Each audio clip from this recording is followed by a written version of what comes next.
Montalo, Abo Montalo, Montalo, Montalo.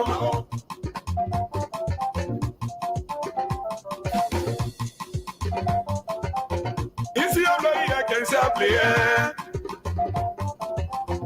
Ici on a qu'un s'appelait. A que dans chance c'était bon s'appelait. Montalo, Montalo. Avion viene Montalo. Monza Philadelphia Montalo. Monza Minnesota Montalo. Monza Nadagola Montalo. Monza Arizona Montalo. Monza Ayani Mwe Montalo. Montalo, Montalo. Montalo, Montalo. Ah, Montalo. Monza California Montalo. Monza New York Montalo. Monza New Jersey Montalo. Monza Jersey Montalo.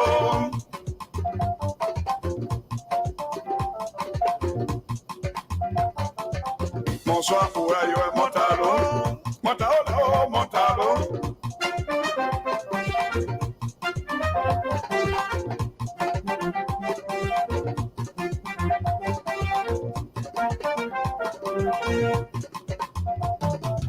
Preto Jasi Pai Montalo.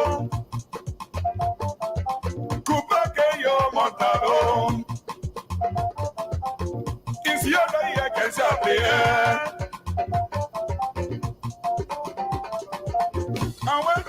Montalo. Si on a qu'un s'appelait.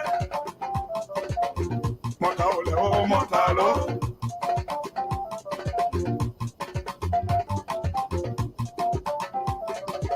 Akitobio Kagewa. Ikatobio Kagewa. Ikatobio Kagewa.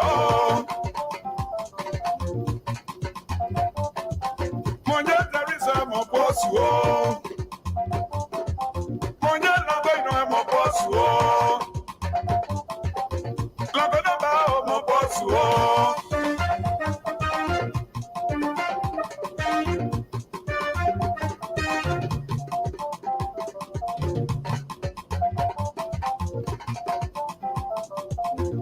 fais voir mon boss, Patija Kaenzi, mon boss, mon boss,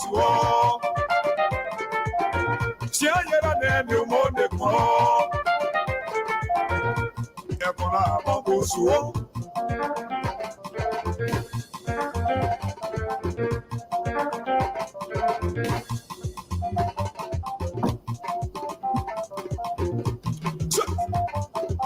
Lady Awia, Gigi Walker, Monday, Friday, Livingston,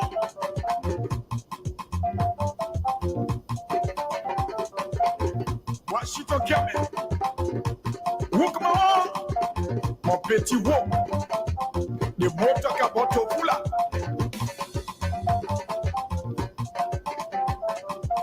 You want there be at your member, baby, you want there be at your member, baby, you. For your baby, I'm up with the way. You're from Lawyer Rock, want to hear. You're going to idea and you're going to let my own.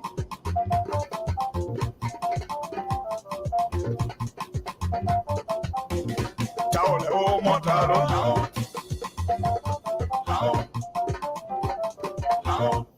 Okay, bro, ladies and gentlemen, welcome to Groove 106 FM TV.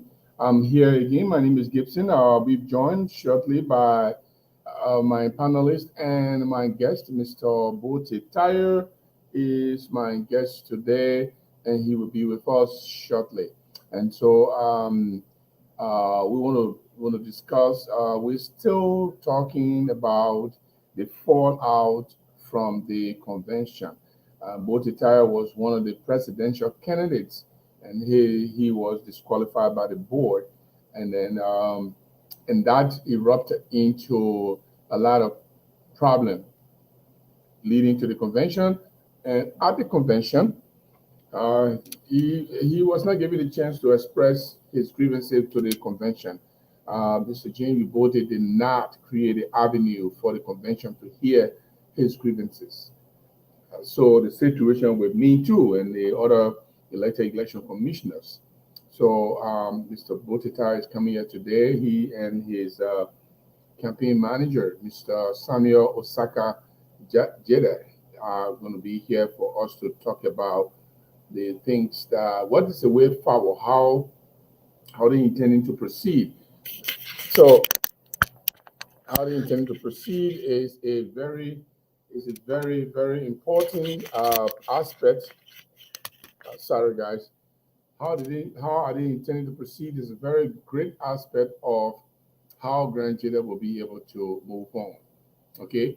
Therefore, we want Mr. Gbote Tahyor. We ask him to come so we can discuss the things that happened. How did he feel? How is he? What is the next step for him?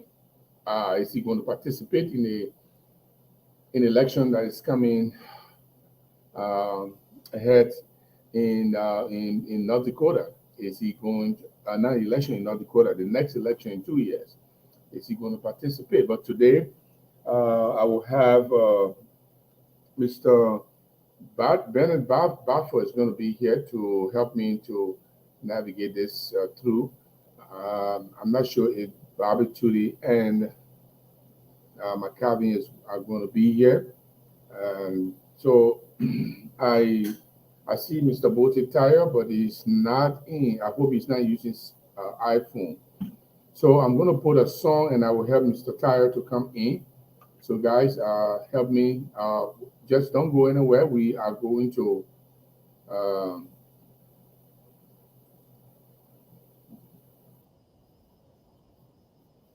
So we're going to. I'm going to what? I'm going to help Mr. Gbote Tahyor to come on. I saw him right now, but he's not. His video is not showing. So I will go. I will try to help him, so we can.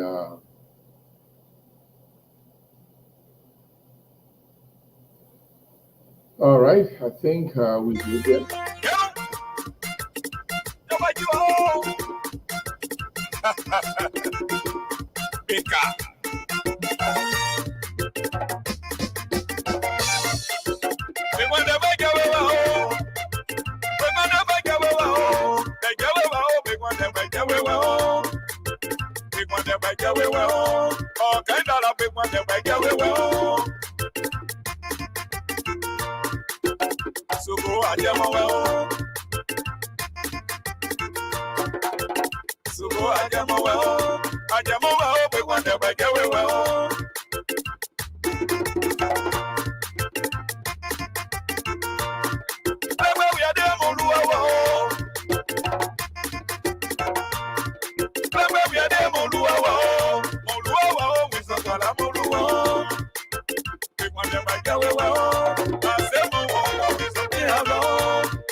We're going to stop the music right here, and we want to talk about some other thing before Mr. Gbote comes in. I want to talk about what is happening in Liberia today. When it happened recently about the group of protesters who went to the church of Prince Johnson, and that was, according to Prince Johnson, that was a group sent by Joel Howard Taylor and George Weah and Jefferson Koji. Well, you know, one thing I like about politics in Liberia, you can make any allegations. You can say anything you want to say. Nobody will question you. Nobody will quiz you whether this person is involved, this person is not involved.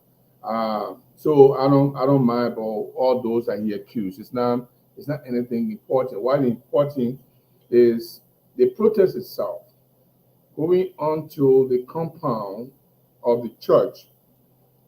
Is it a libel? Is it a libel under the public figure doctrine? Is it a libel that a protester can enter your premises, your property, and protest? That is something I want to talk about a little bit. I personally, I will not advise anybody to go and enter a politician house, a politician yard, and protest, because that is a private domain. Even though in politics, there is nothing like privacy. There's no politician does not enjoy the doctrine of privacy. They don't enjoy that. It is those of you who are not public figure, even me. I'm a public figure by the fact that the kind of things I do, I have then made a public figure. So there are some things that I don't entitled to. Like people talk about privacy or whatever, even though to some extent, since I'm not a full-blown politician, I'm a journalist by profession, and I get myself involved in public activities. Okay, all right. Bennett is here. So let me bring my man Bennett on, and then we will talk about the Prince Johnson stuff while we wait for Mr. Gbote Tahyor. So Gbote Tahyor is trying to recalibrate his phone. It seems to be having difficulties to come in, and so I tried to help him a while ago. So hopefully we make sure Bennett is fixing his phone too. So by the time he's done, we will bring him on. He will give me a signal when he's ready. So then we will bring him on. So the doctrine of public privacy for public official, it's a slim something that you can hope for. So slim is a very thin line that any politician can hope for. I have my privacy. Yes, those of you who are not public officials, you have privacy. Those of you who are not ministers of government, those of you who are not directors of public corporations, those of you who are not political party leaders, you are entitled to some privacy because you are not in the public eye. But if you become a politician, then your privacy begins to erode. And that privacy, the reason it's eroding is not because you don't deserve privacy, but because you are a public figure and everything about you can be scrutinized by the public. Okay, let me bring my man Bennett. Hey Bennett, what's up, man? What's up? I'm all right. How are you? You can see me clear? I see you clear and your voice is clear. Kind of like this, my video can be too clear because I have two different lights intervening. I will have Gbote Tahyor here in a little bit. He's trying to get his phone ready to come.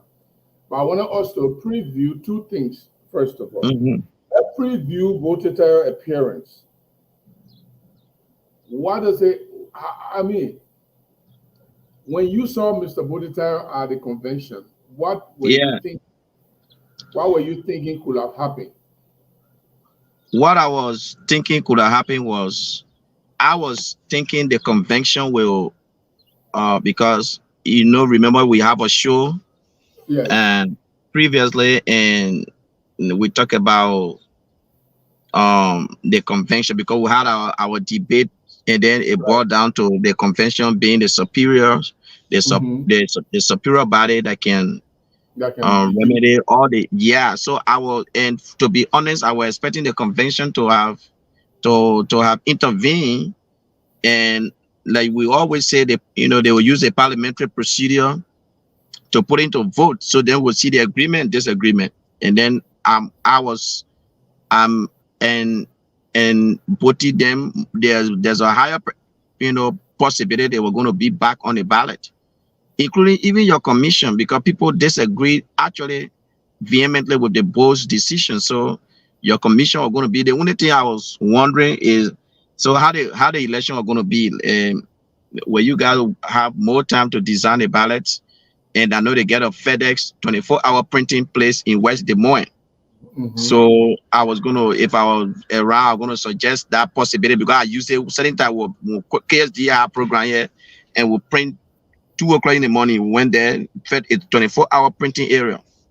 So obviously it's not going to be a problem to have them on the ballot, just making new ballots, and that's the convention. So they're going to make the money available. That's why I was thinking when I saw Gbote, to be honest. Because I want peace.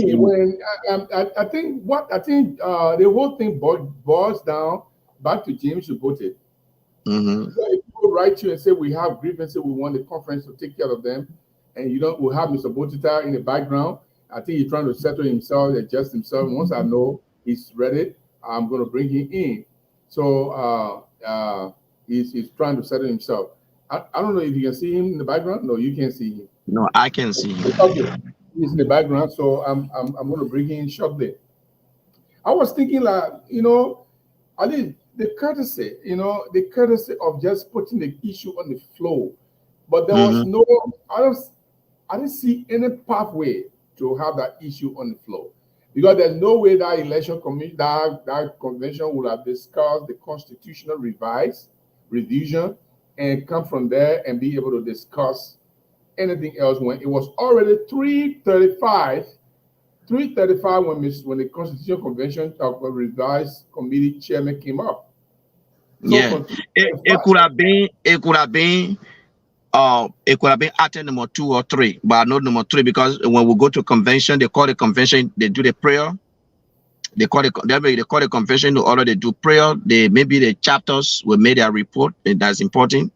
And then that's the major, because they never made a financial report. So I don't see anything way bigger. The only thing I was in bigger was the Constitution, but I don't see financial report. So obviously this matter here. In the room was, and everybody knows this is the major. Let's bring Mr. Tahyor on, and as you know, as a panelist, you will also help me to ask some questions. Ask questions, yeah. Oh, absolutely, yeah. Okay, go ahead in your statement. I think you want to grab something. Go ahead. Okay. Okay. So, what I was saying is the entire convention rests on this disagreement. Because number one, if you guys, when they terminated you guys, when you go quietly and you don't complain, no issue. The camp that was disqualified, the Gbote camp, if they go quietly with no complaint, no issue. But the people complain.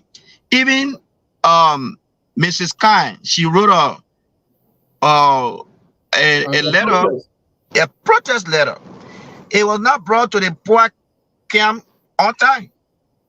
We didn't see it on time. The president didn't disseminate it. He didn't share with it. It was not brought. So all of these complaints, if this, that what I'm saying, if this complaint matter enough to the administration, they would have put them on the agenda. There's no reason why they couldn't have done that. That because they perhaps I'm not. You see, I don't want to second guess anybody, but if they say, well, we put it to other matter, then anything that is not important. Okay, I'll come back to you, ladies and gentlemen. The man we are talking about, we are previewing Mr. Gbote Tahyor. I think you're not audible. I'm audible. Yes, and check your audio. Are you hearing me now? You're not hearing me? I'm hearing you, but your voice is low. Maybe that's my phone.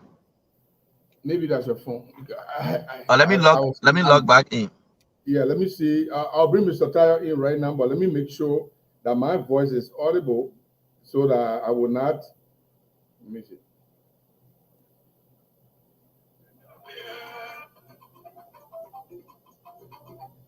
Okay, so let me see.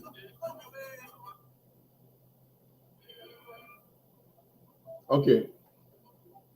I think, okay, my voice is good. My voice is good.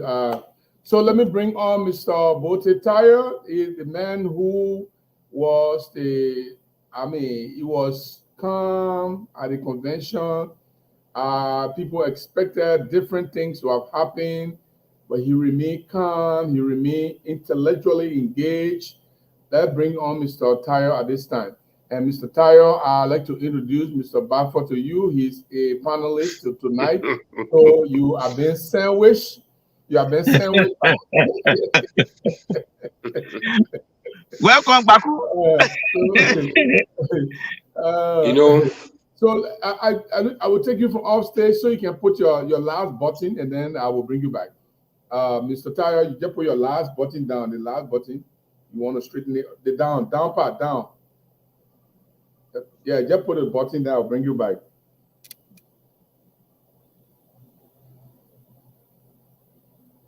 Okay, thank you. And then, okay, now, so Mr. Tahyor, we are happy you are here. You spend money, you register your team, you register yourself, you spend a lot of money to become a candidate. And something happened, and the controversy started from there. The board disqualified you, and then we protested. The board removed us, and all the things that happened. Before we go to the nitty-gritty of the interview, how do you feel right now, coming from the convention? Well, I'm in high spirit. For the past few days or few weeks, people have called me, how I'm feeling, how things were. I'm okay. I'm still Gbote Tahyor. There is not a life to live. And I'm not strange to, I would not call it controversy, but I'm not strange to a situation like this. I've been in it through the war and all the way to the United States. Nothing moved me. If I say that I didn't regret it, I would be lying to you. It is regrettable, shameful, and demeaning. And I just felt that the process was shameful.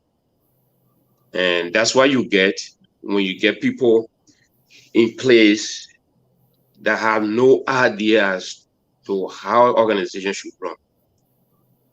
And also, that my uncle used to say, you arrived at the convention for the business section. The business section was supposed to start 9 o'clock. It didn't start until 10:47 before it started. When you arrived there, you saw the agenda, what went through your mind? Well, I felt that we were not going to be giving you time to speak, because I think I came to you and showed you what the agenda was. Right. And definitely it did not even depict an agenda of a conference. It's just like we are having a kind of program and we get an MC. There's nothing is parliamentary. There's no, I mean, let's say anything that got to do how conventions should start according to rules of law. All of those things. They have speeches and all in our agenda. Yeah.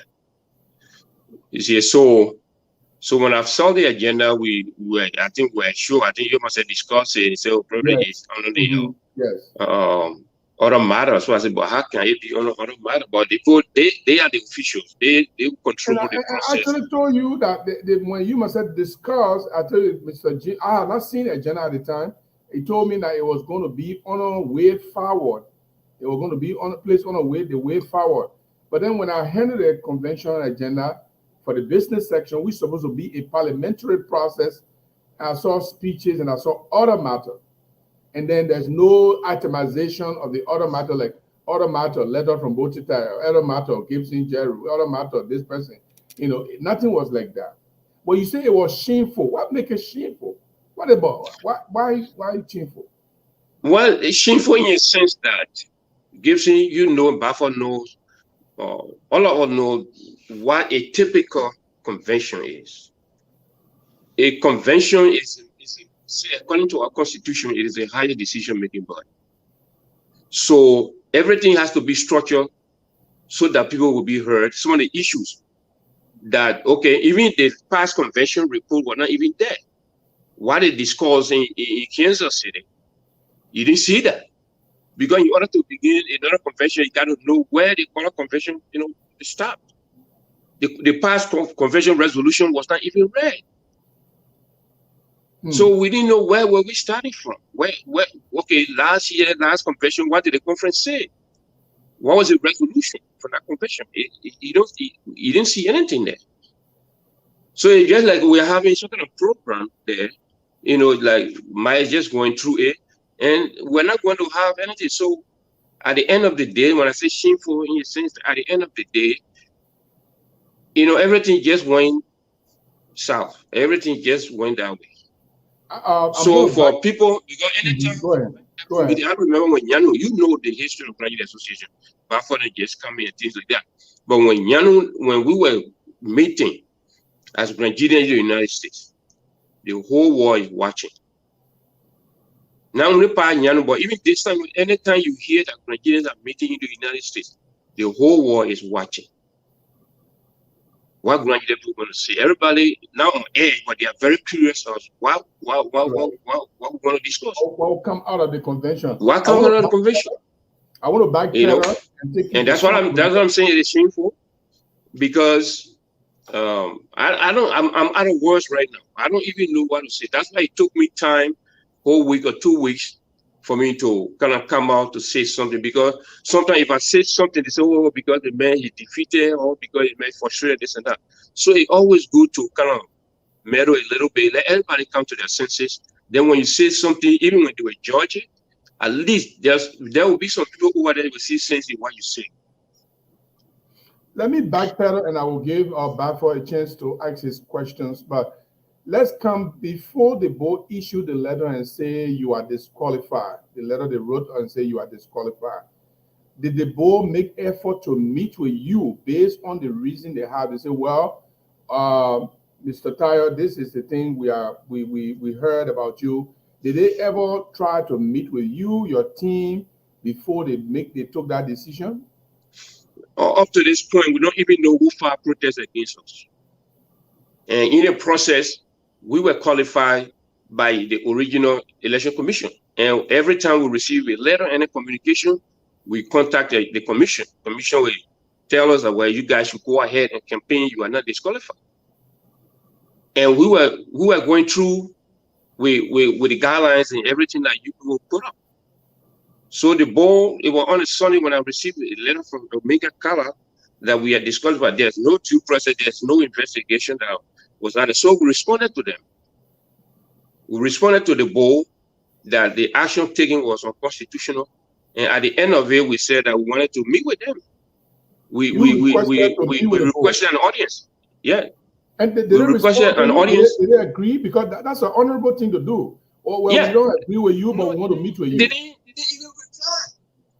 Even for Omega, the only time he called me was that, I called him to let him know that we sent letter in his box.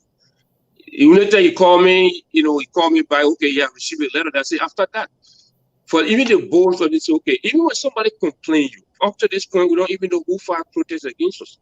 All the letter we saw is that you are disqualified because there is a video. They don't even describe the evidence that they have that led them to what I was thinking, tell me if I'm wrong. Even if the poor group wrote the bill and filed a protest against you, they should have brought you in to be able to contest the allegations against you. Am I correct? No, they didn't do that. I think every communication, like I said, they just wrote us that, in fact, everything started with you people when they instructed you people to disqualify us based on what they had. And you people said no. Because the poor team illegally protested to the board. First of all, the protest time was over. Before you protest, you go to the election commission. If you are not satisfied with the election commission decision, then you move forward to the board. But they went directly to the board. So we didn't even know who filed protest against us. Until when the board called you guys and said that this is the mandate you should carry out, and you said that no, it is unconstitutional, we can't do that. That's how the whole process started. They never call us to say, okay, somebody complain you, even if they don't regard you people. We are Grand Gedehians as well. We register. We have the right to be heard. But they didn't do that. But even all the letter we saw was. If you even request, Mr. Tahyor, and before after this, you can come in. If you request and say, we disagree with what you said, but we want to meet with you, that to me should be serious.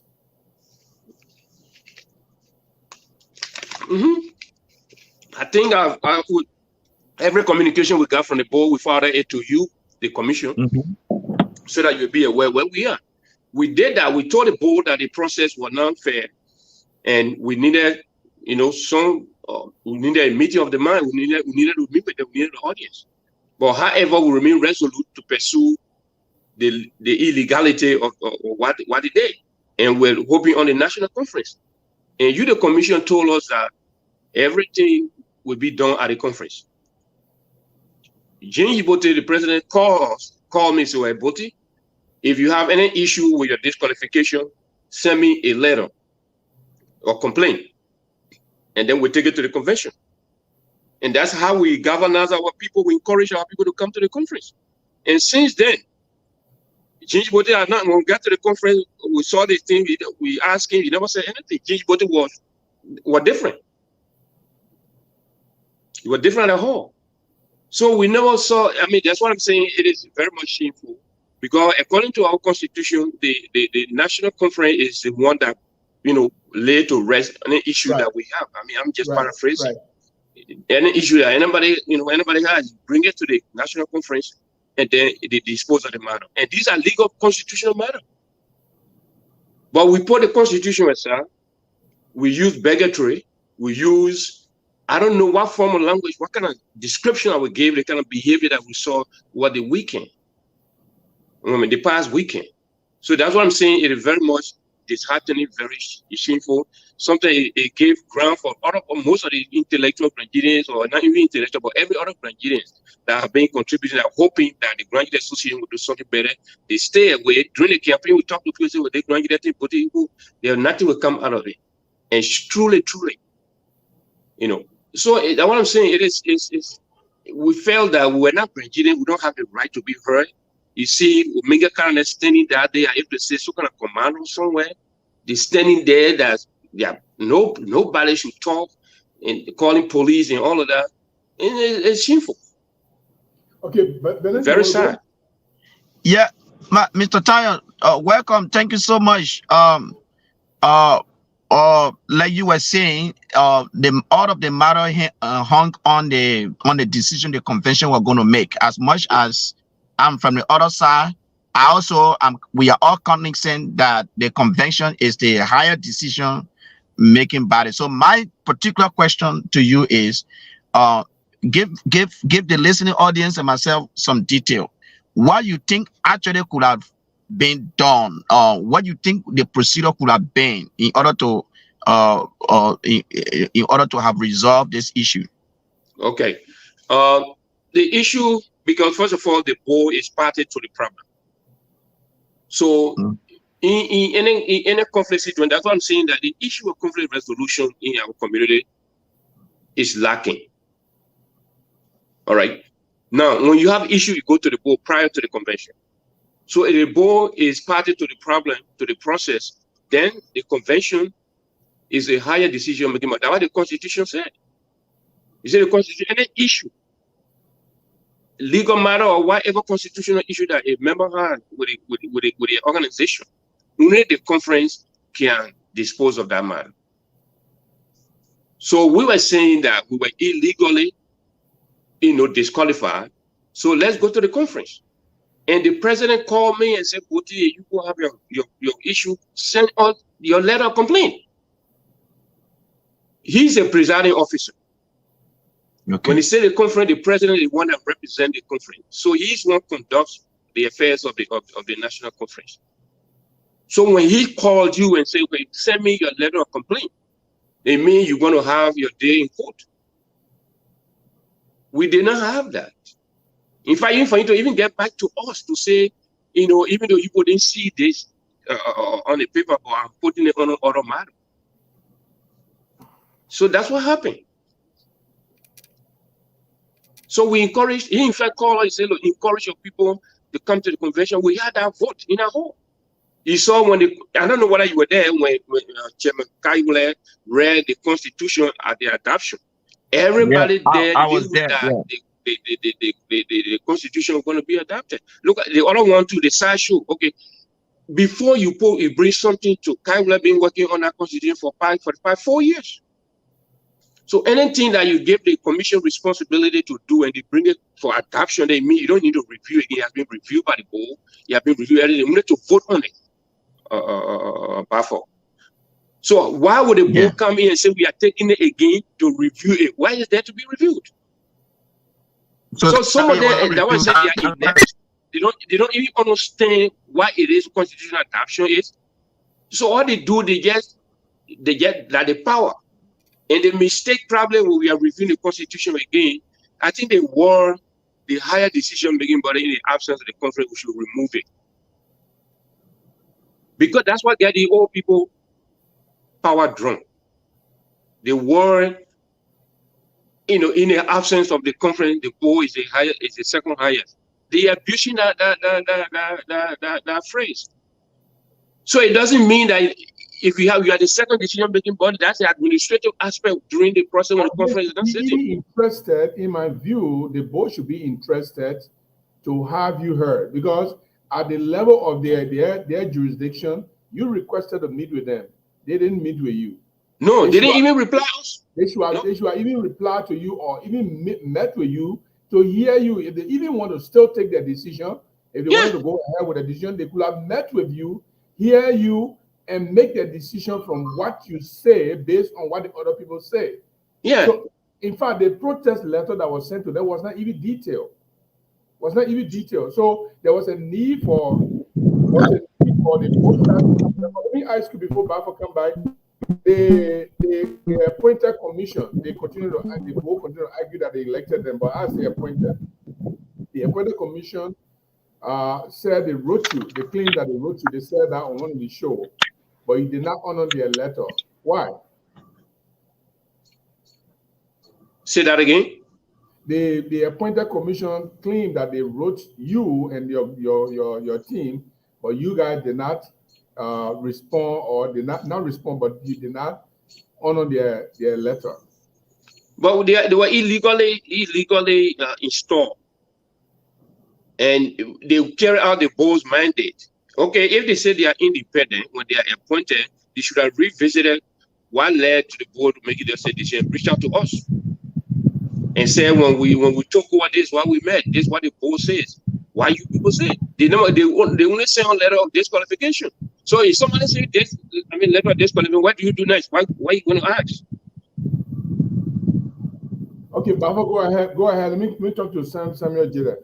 Yeah, Mr. Tahyor, my specific question is, many people don't know the procedure of making, when they say the body is the higher decision, when they say the convention is the higher decision making body in the organization. They really thought, many people don't understand that, because we are a group of people at a convention. Obviously, we're not going to speak with the same mind, but there's a way that our decision can be, or the body decision can be guided. Can you elaborate on that process? Because people really, when they go to convention, I'm not overlooking anybody understanding, but these things are tough to understand. They really don't know how that decision is made by the body. Who guides them? What is the process? Okay. All right, this is a process. Okay, according to our constitution, we have, like the way we have the real government, we have three structures. All right, we have the executive, the board / our lawmaker at the same time Supreme Court. Okay, not Supreme Court per se, but they guide the voice of the majority in their absence. That's the board. Then we, the body that come in as members from different state delegates, probably we should have used the word delegates. All right, the delegates are the one that come up, but who draws the agenda? The presiding officer, who is the president, because he runs the day-to-day activities of the association. So he set the agenda, and that's why the last time we were having hearing that some people bring suggestion, or that if you have your issue, you have a case, you bring it through him, because he through the conference speak through him. Mm-hmm. So once the conference is sitting, we are all there. The board is no longer there, because the people that you represented, they are already there. So the board with the president in consultation, because they are all administrators, they but actually they don't have the power anything. They don't have the power there. So that the presiding officer will draw the agenda and then guide the process on the decision making. That's why in some conferences, if you have an issue like the way we have the last convention in Missouri, the outstanding issues are over there. Sometimes in a place there you had a breakout session. Like to say we have different topics that we talk about. People that are interested, we have a breakout session. Everybody go in the achievement, come back. All the conferences, get to know what I'm talking about. So then people make out from those discussions, a breakout session, come up with the action. Is okay. We're giving this task. We went in our conference in the national government. They call it conference committees. And, if you see the Republicans and the Democrats talk about the conference committee, they are going there to narrow down to issue, because not everybody will discuss it. So when they narrow it down, the chair of this conference committee will come and present the resolution. Then they read it and people ask questions, and then it's adopted. Then at the end of the day, everything becomes a resolution.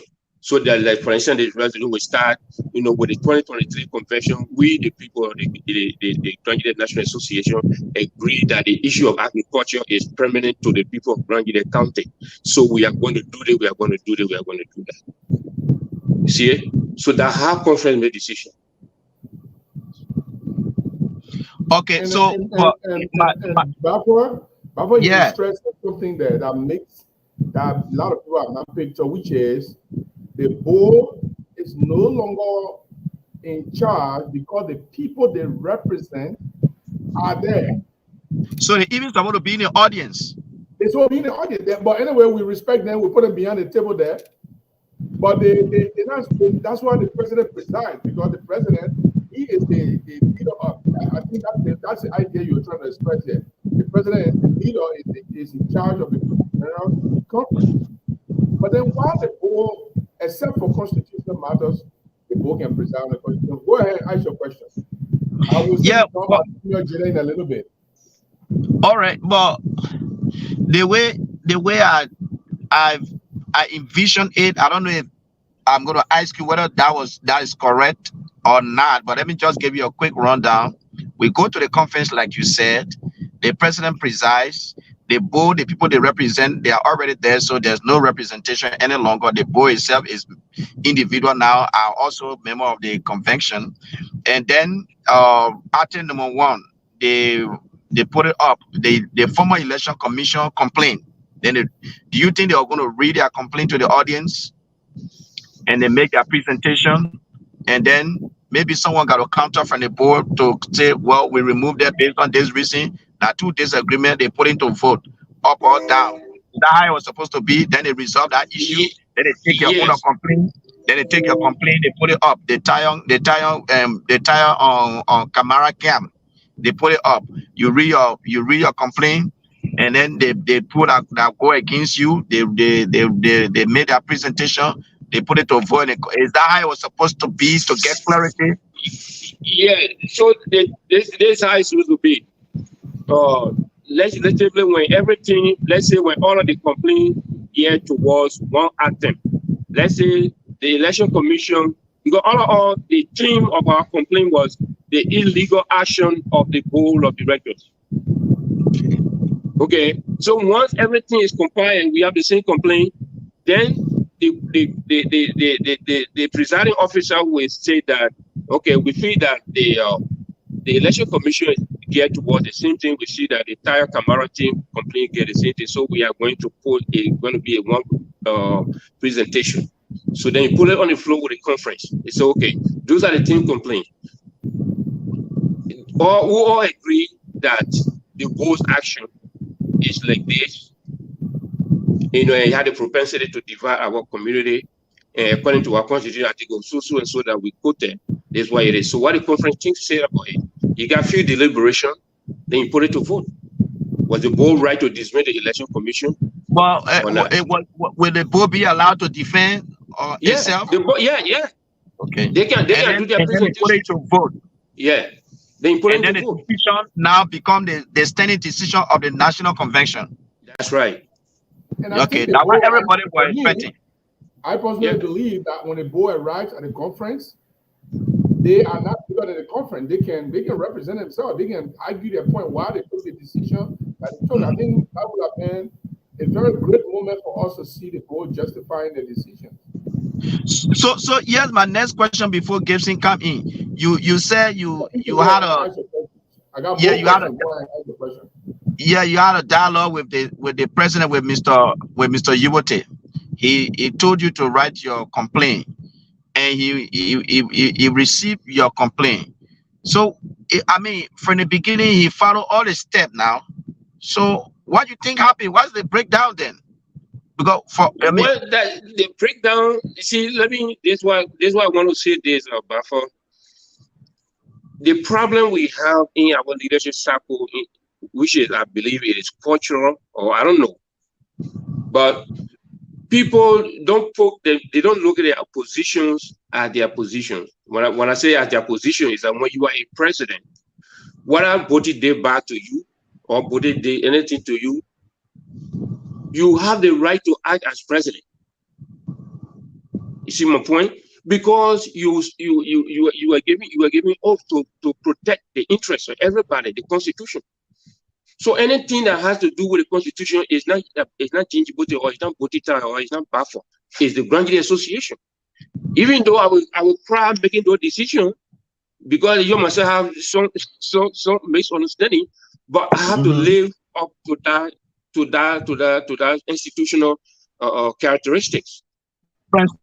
Principle, yeah. So when you are president, and when you're president, when you call somebody and say, okay, bring your complaint, because the conference, speak through me, because I'm the presiding officer. Then we'll give it to you. Yeah, you didn't even mention it at all. And you didn't even get time to come back to, or you should say, okay, your complaint should have been placed on the board, but because of this commotion here and there, that's the reason why we did not put it on the floor. Nothing up to this point. So Gbote has no explanation why he didn't put that thing on the floor.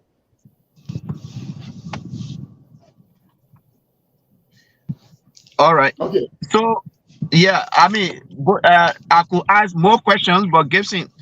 No, but go ahead. So, go ahead. Yeah. So,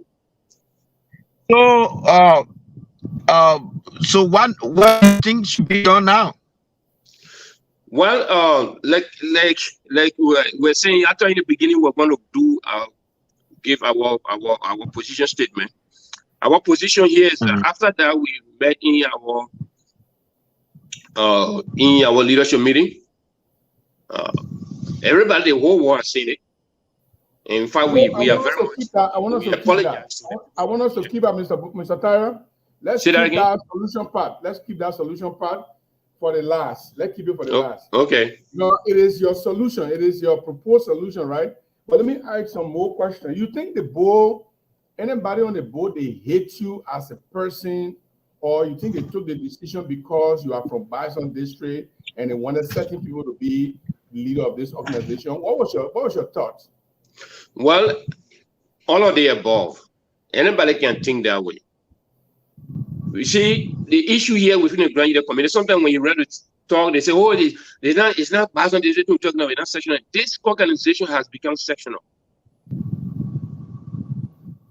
If you look at the hierarchy of the board of directors, there's also Kunango people. And you saw the way they make that appointment. There's also either people they put there on the election commission. But for what they will tell. But for there, even I'm glad that he gave a disclosure in the discussion. But that EDF also. Well, we got Mr. Zoyan. He's from but you say the hierarchy of the board. If you say the hierarchy of the board, I'm surprised to hear that. So, that chairman, and I think the secretary. I know who the secretary is. Well, currently, right now, Mr. Zoyan. So what I'm trying to say here, what I'm trying to say. Let's get a statement. No, but wait. Let clarify the statement. Let me retract this. Or what I'm trying to say. Yeah, what I'm trying to say. What I'm trying to say here is that the head of the board of directors is a Tinubu man. Okay. Okay. So then he has been supporter of Gbote from the time immemorial. So all of their support went beyond it. So when they saw the complaint, because all the letter that we have seen so far, his signature, we didn't have the secretary. He alone doing everything. Okay. You see? So it's not a matter that they hate me or no somebody on the board that they don't like me. It's just a matter that they don't know what they're doing. They are inept. Because if they know that every Grand Gedeh has a right to be represented, they are going to elect our people say twin mothers. When somebody bring complaint to you, look at the other side too to find, okay, this person bring a complaint. Why you say? There was no due process. So I don't think anybody hate me. I didn't do anything to them. Even Congolese and rest of the people, they must have worked together before. The Missouri that the city on today, I built a Missouri chapter. Urukala was not in Missouri or in New York. Chetade, I will tell you, we built that Missouri chapter. So I would not say they hate me, but just a matter that they don't know. And I don't want to accuse them of something. Yeah, because the reason I asked the question is Mr. Gbote and Omega were not understanding. Well, we don't know that. Well, that came later on at the convention, and Mr. Gbote took issue with Omega because I said Omega threw him under the bus. So he hung on to that and he took issue with Omega. But thank you for retracting that statement because the board chair, Mr. Omega Kala is, I think he's a Kana man. He's a Kana man. Yeah, Kilomo District. The co-chairman, the Kana is Chen District. Oh, Chen District, okay. Yeah. The co-chairman is Pap Zoyan. He's from Bison District. He's from Bison District. The secretary is Columbus Zina from Bison District. From Bison. Irekon is, I think he's a Kunabo man. Irekon is Niao from Chen District. Okay, Irekon is Niao man. So, I mean, it was good you retracted the statement, but the reason I asked that question is because a lot of your followers who talk to me have said that the decision they took that because they did not want a Boston district person to go to election. In fact, some of them said Gbote were going to be either, so they didn't want Gbote to be either. That's why they did that to him. That's why I asked the question to hear from yourself. Go ahead, Papa. So, yes, go ahead. No, go ahead. I mean, go ahead. Yes. Go ahead, Mr. Tahyor. Okay. You were saying something, so go ahead. The point I'm trying to make here is they didn't work as a board. They have individual, like they say, they try to project power. Because they project the power they are projecting it between you, the election commission, because we were the victim. Because all of those things here between you and the board. So they want to show you people that they get the power. So our own interest is no longer there. So they want to show you people there they get a big stick in their hand. And that's what things are falling apart. I went in the bathroom where Eric Kong was trying to tell me something. I didn't even listen to him. Because Eric Kong, they know me. Everybody in the Grand Gedeh community, Baffa over there, everybody know the kind of person I am. I don't put people down. I don't do anything. I'm strictly on institutional matter. That's what I don't pick and choose. For them not to even give us a day in the court, so we mean we are not Grand Gedehians? How can somebody bring complaint and don't even carry the due process? We have every right to go to court. We have every court. So let me hold you there. So my question I'm coming, Baffa. Let me end. We get every right. The way they go weekend, we get every right to go to court and sue the Grand Gedeh Association. Yes. But we are not going to do that. We are not going to do that. So what we are saying, our position here is that we are now recognizing a process that will carry out this going convention, because the convention has not ended. There was no resolution. So while we felt that everything that was done was very much unconstitutional, was illegal, does not represent the interests of the people of Grand Gedeh. And we are not going to fold our heads. One of the reasons the board used that we rejected was that you appear on Daniel Freeman's show and said you attended 2019 convention and you did not mention any other year, which is the 4 years preceding the last election. So, do you think that was a justified premise that the board used? No, that's what I talk about due process.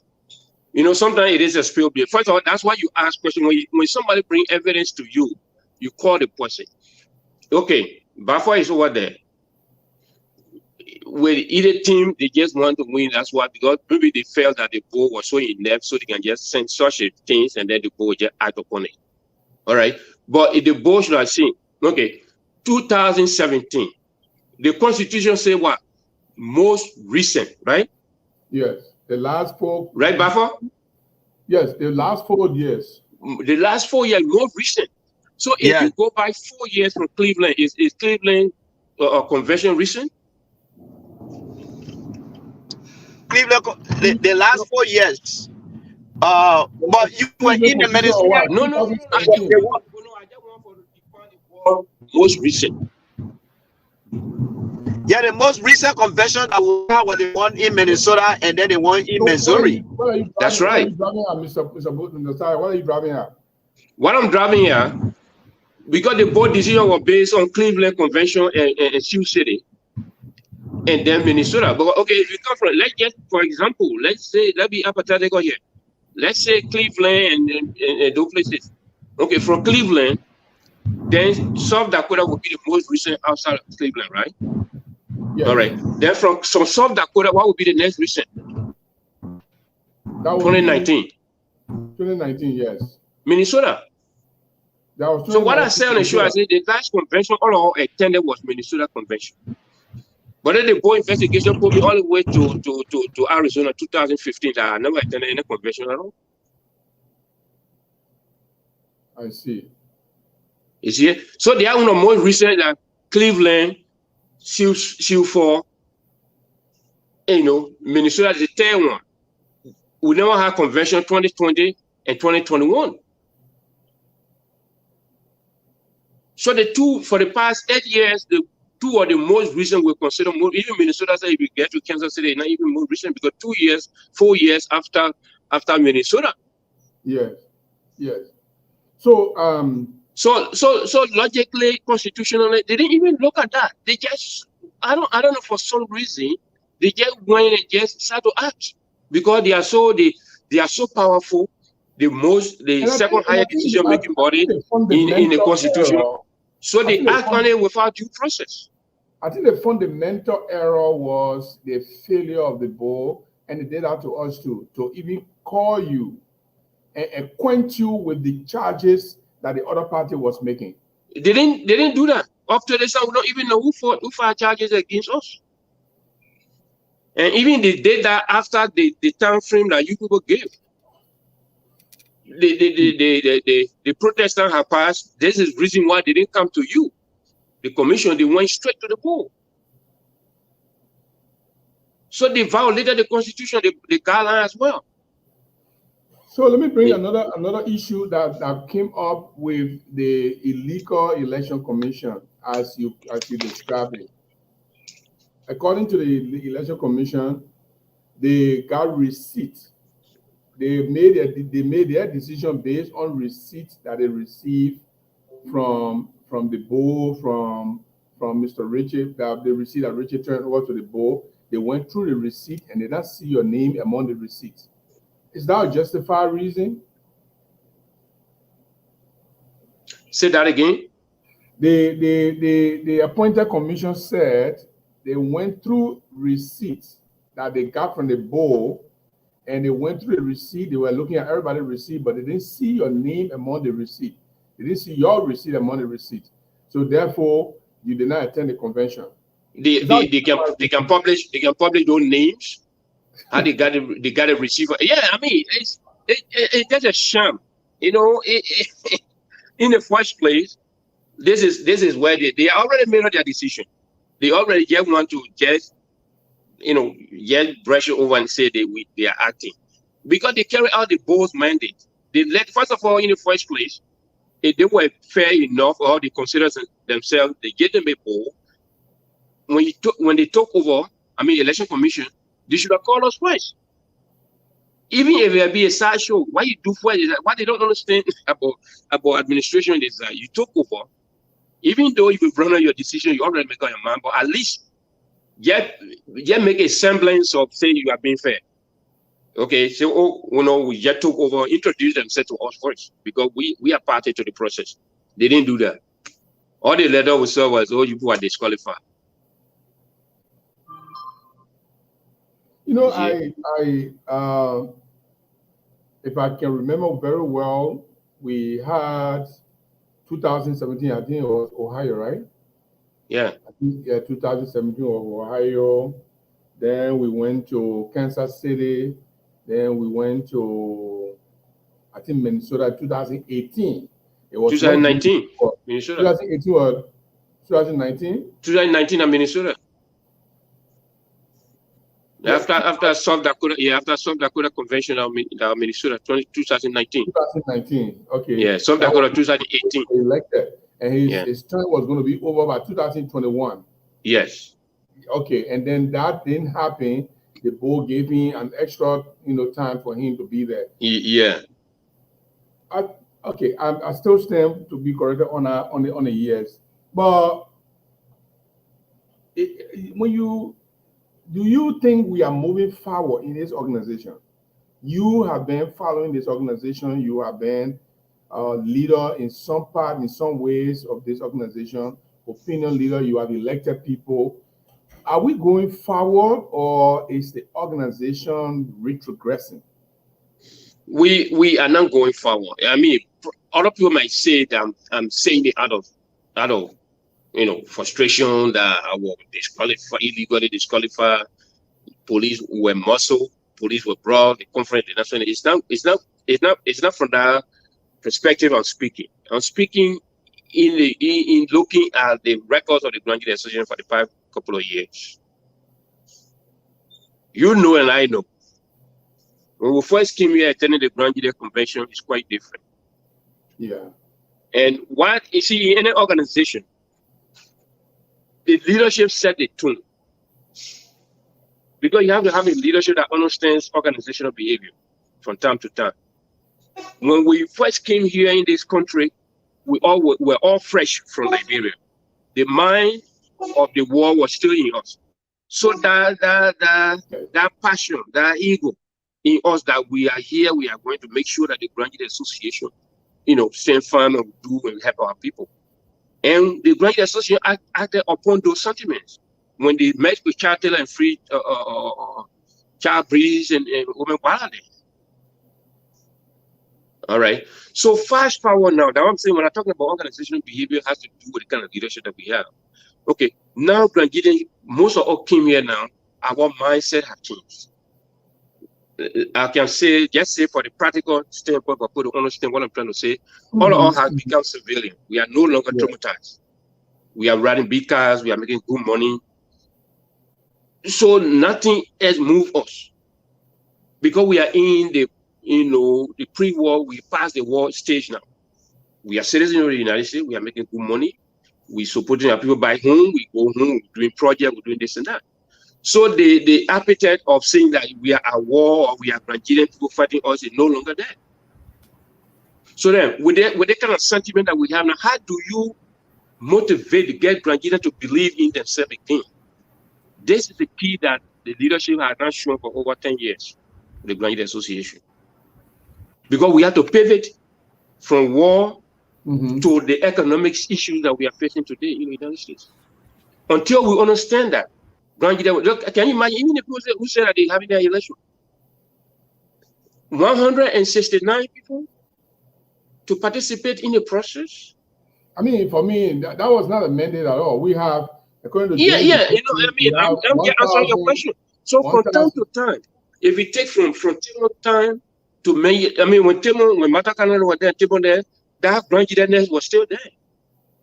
But we didn't build upon it to keep that in our people. So then we started getting, problem in between there. How do you call it? While we are terming, we have to have some scandals here and there. People start to build their own things. So the perception now in the Grand Gedeh Association there for go to e-money. So how can you get those people from that kind of, the management perception, the marketing perception is greater than reality. Yes, perception is greater than reality. And the perception can kill and the people making it worse every day. Because no standard procedure in running the organization. Look at change Gbote. I think Mr. Tahyor, I think the whole thing, it was very easy to take care of. I mean, if the board received a complaint and they call us, or if they don't call us and say, well, it is against Mr. Tahyor and Mr. Kamara, even when in a meeting with the board, we clarified to them that Kamara has two different clearances, one from his region and one from the chapter president. Yeah, and he still disqualified. Yeah. So I don't know what they were using. What were the yardstick? So for me, if they have invited us, we were going to ask them what yardstick they used to disqualify Kamara. Because Kamara was not wanting of clearance. Okay, his chapter president, Mr. Peter Gade, sent a clearance on the 23rd of February, which were well within our guideline. The branch sent it on the 5th, so it was well within our guideline. So why did they disqualify him? But if they had just invited you people, probably they would have understood better and got a better understanding, and then they can make an informed decision. That's the way I was thinking. But let me ask, go ahead, make a comment, then I can ask you a question. You wanted to say something? Go ahead. What I'm trying to say, that's what I said earlier. People do not act upon their position. The Grand Gedeh position is not institutionalized, Gibson. If I'm chairman of the board, regardless, even though everybody get their biases, all right, but play to the Constitution, at least gives people the due process, because they are also contributors to the organization. And you guys, we are not aliens. You pay money to go. You pay money to come to North Dakota to campaign, to go other places, and being a stakeholder, the fact that you pay money to do these things, Yeah, I think it should be very important that, I mean, some reference is made. that's right. But they don't think. All they know, they are all powerful. You know, Irikon, Urukala, Omezwanyan, Omega Kala. They made the organization worse than even before today. Even Ide said she take responsibility too. Because she knew that she not even supposed to file protest at that point, but she knew that the kind of people that they have on the board, so they just go ahead. They have interest there. So they just go ahead and file it. Because the board should have said, no, have you people checked with the election commission first? They didn't send it back to you people. You cannot accept election protest as a whole. Or even before that, they were good people, all of you supposed to work together. Even when you are making mistakes, that's what they call it. Because against the election commission. Yeah, so what they should have done is first of all, Gibson, when you guys publish the guidelines, invite you people and say, okay, look, we are looking up to you people. You know, our organization has been through a lot, and we want you to work based on the situation at hand. So we hope that you will exercise restraint or exercise caution so that this organization cannot get into any kind of conflict. Whatever we are here to advise, anytime you need us, we'll be there as your counsel. That's what you do. Because the overriding factor here is the preservation of peace in a community. But instead, they went through their ego, they went through their biases, and this is what the organization is today. 168 people. Let me bring in Mr. Jaidah, Mr. Samuel Oshaka Jaidah. He is, or was the, whatever it is, right? So I don't want to make mistakes. So I want to say he is the manager, the campaign manager of Team Gbote Tahyor. You were really furious. You were angry about what happened. What was making you angry about it? Well, you yourself, you were there. You were there, and you saw whatsoever went on. You saw how the board were being manipulated by members of, I would say, from Ide camp, because you know very well when you went on with your first vetting and you came up with your results, you opened the corridor and the door for everybody to protest or talk. You call meeting at time, and you call a meeting. Yes. Say anybody will get a problem with any of the team we do here, file a protest, and let us know. You didn't receive any protest from any candidate. We went to the second phase. They did the same thing, and you receive any protest for any candidate, but then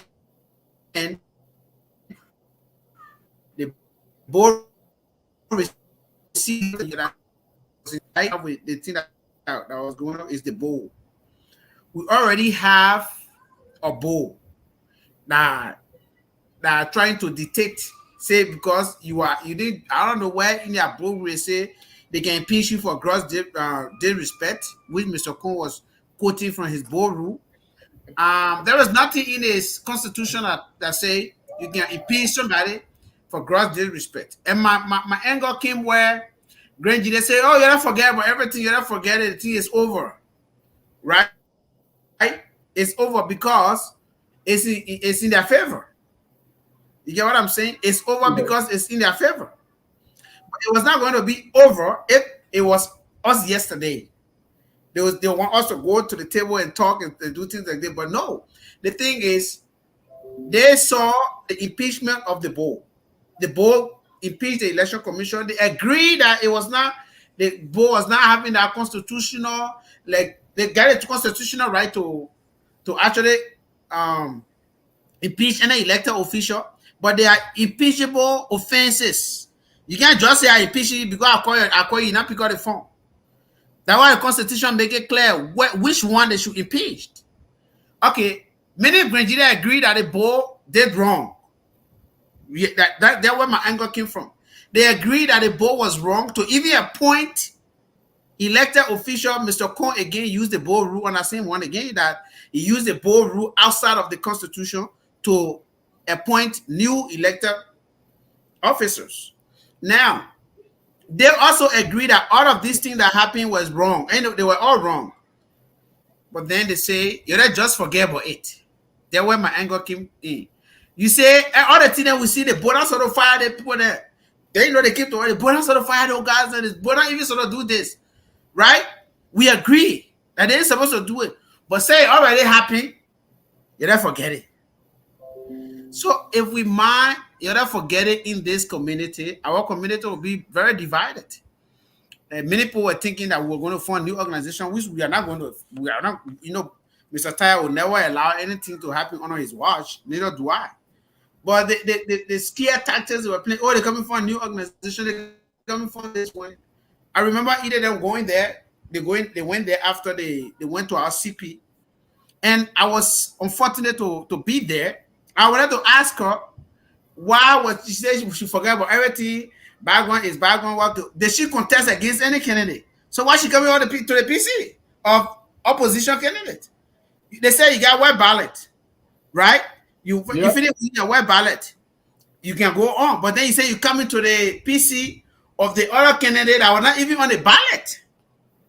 So to me, all of these things are just things that Grand Gedeh needs to. You said something interesting, and I want us to pick on it. Okay. Everybody say, let forget it, man. Let bygone be bygone. And people, like you said, people came to you and said the boy is wrong. The boy shouldn't have done this. But these people did not even have the fortitude to raise their voices about that. So they come to you. They simply come to us. Oh, Gibson, don't let it go. You must sue. You must carry the board to court. You must carry the organization to court. I even discussed with certain people for legal issues. But these same people who are even opinion leaders, they were nowhere to be found at the convention. No. So, I mean, you see, getting to that point.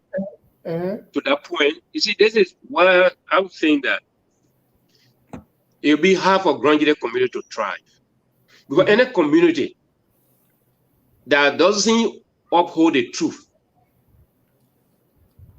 and that's the characteristic of people in the Grand Gedeh community. Some other people, they will come to you and say something here, and then go there and say something else. This is why you see our conflict management in the Grand Gedeh Association is not holding. Even the eminent council said some people were causing the year. The eminent council did what the trouble eminent council caused. The people come in to pull out the fire. So why are you accusing them? They play the ball. They play the role of the ball. They think what the people should have done. That's why that's what the people are doing.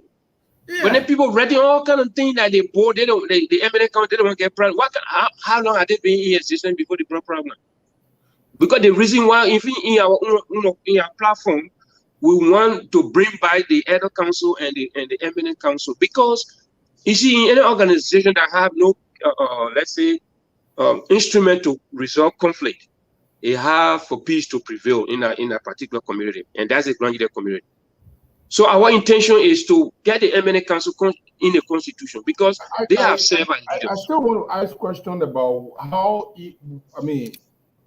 Why should is in our politics where you reap the benefit of your outsmarting your friend? Do we blame her for anything? Was she now really playing the role of politician to outsmart or other people? Well, on that one I can answer that. Grand Gedeh Association is a family-based organization and a non-for-profit organization. Yeah. Now that go to that the one you call the outsmart. To me, I don't blame either most of the cases when it comes to the bold craziness that they did. Especially let's say the whole thing that happened. I don't blame either at all. The place where I blame either, and you will agree with me, is that she was called into a meeting by the constitutional body, the election commission, with every other candidate. Do you have any questions or anything pertaining this particular thing that we are not going to look at? Everybody was happy and they left that night. They said no. When the place where I also have problem with her is that instead of her vice president was to be replaced. which she still did, right? Mm-hmm. But why she couldn't have done that and just replace the bad president, you know, go in the race with somebody. At least that we're having two candidates, right? So where I blame Ide from was bypassing the proper channel, or because you know somebody up there. That's the place I blame Ide. That's the place where I blame her, and that's not politics. That's you are disrespecting the same institution that you want to lead. The institution has elected body that you're supposed to carry all your complaint to. If the elected body is not even doing the complaint, then hear it first. Don't be satisfied here first. Just let them hear you first. Then you can go up. But Ide did not tell the board. Now I'm playing the devil's advocate, guys. Yeah. Ide did not tell the board, don't call the other party and talk to them. Just take your decision. Ide did not tell the board, go ahead and remove the election commission, even though brought a complaint, but just go ahead and remove the election commission. No, Ide did not tell them that. Yeah, she complained. She sent a complaint to the board. The board had an option to say, no, Ide, we cannot honor this complaint because you should go first with the election commission. If you found out that this candidate was not qualified, you should have a protest against them. Or, thank you, Ide will take your complaint, but we will have to check with the other parties to hear from them. We will either bring you all together or we'll ask them in separate parts. And there were leadership. Okay, but there were leadership play a very good role. Let's go back in my district where I'm leading now. Chin district, we had a serious crisis during the time they impeached Fred Guion, and you know, Chin district said they recognized Fred Guion. The other group said they don't recognize. Chin district was the playground of GGAA politics at a time, right? Yeah. We have the board, and we have the administration. Now, the administration is on Fred's side, and the administration is fully supporting Fred. The board is divided, but I would say the board was still supporting Fred as well because we're only three that were not supporting Fred at that time. Mm-hmm. Supporting Fred at that time, I was heading them. When we were supposed to go to the place here, Des Moines, Mm-hmm. we have all the calls among all the Chin district people. They were calling that nobody should boycott the Chin district convention, right? As their head, I said no. We can't boycott the convention. Even though boycotting the convention, it might be, it will throw a very huge blow on Chin district. Many people will not come. But if I go up there and say, let's boycott the convention, we are not doing it to Grand Gedeh Association. Well, we are doing it to the district. So let us go to the convention with certain conditions. And then they agree. I didn't sit back and say no, but their leadership plays a good role. She knew that we have, that for instance, Mr. Tahyor is here. If I'm 100% sure, if what happened to us, if it was to be on either side, I will plead who have been, let them wait. We will not go like straight when we know that what Ide, like the way Ide did. If we were to do that same thing, Mr. Tahyor not going to do that to bypass the to bypass the organ and go to. To me, I believe that Ide went there because she knew people there and she knew that something would happen there. That's what I believe in, and that's anybody can say they have different opinion. That's my opinion. From where somebody will just call her and say, "Look, Ide, you know what? Send your letters to us. We'll deal with them." Yeah, we'll deal with them. It could be, but I can also rule out that I didn't say Ide didn't even touch the boat. The boat. Some of them be on the boat. That Ide can't be on the boat forever. Even before we call America, yeah, Ide can't be on the boat for a long time.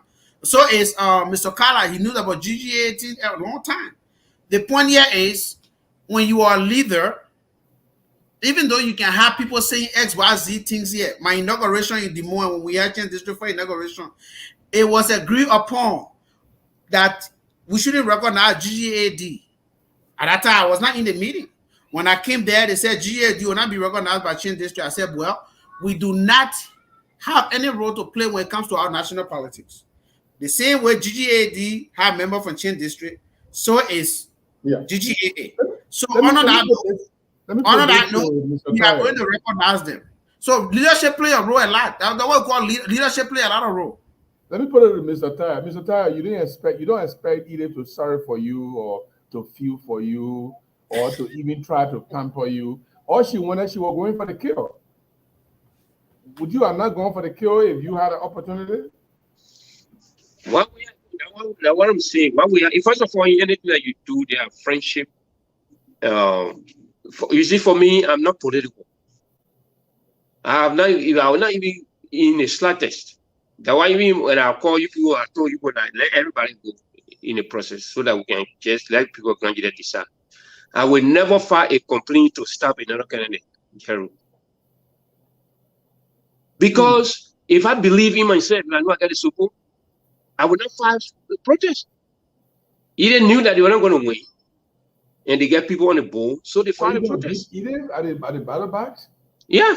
Because if she are confident, if I were in your place, I'm confident, because the process of stopping somebody from contesting, you are denying the people of Grand Gedeh of making their choices. In my whole life, I never filed complete to stop somebody. Never. I was not even going to do that. Let the people decide. I would never file complaint against her. In the slightest, no, never. I was not even going to do that. Even if I had the opportunity, I'm not going to do that. Because it's not democratic. Okay. I was not going to do that. So let the people decide. If I'm defeated, I'll gladly work with anybody. How do you know you the issue within in the Grand Gedeh community, there was sometimes some people say, oh, they have been saying, why you didn't work with the people? Why, if somebody invites you to work, you can't just get us soon the money and say, okay, yeah, I'm going to work. Yeah, what you want me to do? You don't do that. Everything is about respect as well. If you respect me, I can do something. Call upon me and say, look, Gbote, I want you to do that. During table time, when we have that issue in Texas, the convention conflict that was there, Table set up a commission for to look into it. I was the Secretary General, he called me to it. I decided to work. When Fred took over, Fred never invited me to say, okay, I'll give you this assignment. When Mayor took over, Mayor never invited me to say, please take the assignment. Are you hearing me, Mr. Tahyor? Are you hearing me? Yeah, I'm hearing you. Are you hearing me? Okay. No, yeah, I'm hearing you. So the same way, when Gbote took over, he never called upon, even when Gbote come to town here, he can't even call you to say, oh, I'm in your town. By the time you go to see Gbote in the hall. Even for him to even shake your hand, you got to go to him to shake his hand. You see? So the issue here is that when you are a leader, then the overall burden or the overall progress of the organization, with you, so that you got to seek out. You got to see people with the experience, seek people with that have that technical know-how to help you out. But if you keep it to yourself, nobody just come and get up, because it will be an affront to you. And I just get a say, okay, or Mayor or Fred, I'm here to work now. What kind of assignment they want me to do? I can't just do that. So that a lot of people say, oh, after every election, Gbote sit down. Yeah, I sit down because it's not a political issue. It's not a political party. It's not for profit. We are all getting the people that are working. You don't pay them, they spend their own money. Those who win elections should be able to reach out to people they want them to help them. Yeah. So that's I still want to ask you this question. You said you were going to beat it to the ballot box. See it. So the point here we are making here is we are going backward. The Grand Gedeh Association for the past 10 years, more than any organization that go down the drain like that in a decade, it will be hard. Okay. It will be very hard. Can I ask you, can you hear me? Yeah, I can hear you. Okay, I want to ask you a question. I want you to still comment on that. You said you either knew she was not going to win. You were going to beat her to the ballot box. How did you know that? Well, they are registration. In Iowa alone, our team registered 360 people. They registered, I think, 100 or 200 people. So Iowa, I think the Iowa county, the total Iowa carried the highest registration. I think about over 460 or something like that. All right, you have 47 people come from Pennsylvania, not all of them came. I think the second highest to Iowa, I think in Missouri, they brought 60 people, but I don't think they all of the 60 came. See? So the total people that they registered 953. So out of the 953, even if I go white ballot in some kind of way, I will have to bring my supporters, even when they feel destroyed, that, okay, yeah, we're feeling winning anyway. I still have to reach that threshold of 200. A president is going to say, no, for 168. Even with hands down. Before I go to Bafog has some questions, and we'll be bringing in Levi. Yeah, I think I will have 30 minutes to be with you people. Go out and get ready for work. I leave at 9. Yes, absolutely. We agree with that. Yeah, go ahead, Bafog. Okay. Bafog, in case he leaves, if you answer the question, I'll still answer it. Isn't it? Yeah. Yeah, no, you wait. I will come to you. I will come to I will come to you, Mr. President. I will come to you. You threatening the man? No, I'm not threatening. No, I try to get you courage. Like I will come to Oh, yeah. Mr. Gedeh, I will come to you. But Gbote, I don't know if I missed the answer, and forgive me, guys. I went to pick up my sweetheart from work, so I couldn't. Yeah, okay. So what really happened was, I wanted to know, did you answer the question? What is the way forward already? No, not yet. You can answer now. All right, because you say you got 30 minutes. So Gibson, don't you think you should? Yeah, you can go ahead. You can go ahead and respond to that. What's the way forward? Well, if I give my way forward, then I will give my parting statement to the people of Grand Gedeh as well. Well, the way forward for us, our position is clear. The process was illegitimate, was illegal, was not right. We don't even know what is the resolution at this point. So what we are saying here is that we shouldn't kick the can down the road again. Oh yeah, okay, they finish winning the old Hebrew song. They started to sing it already. The old Hebrew song. Oh, you're just leaving now. I'm far from here to 2 years. Exactly. And a few years ago, way back, all of this thing that we have in our platform, the reforming of the association, nothing is touched in the conference.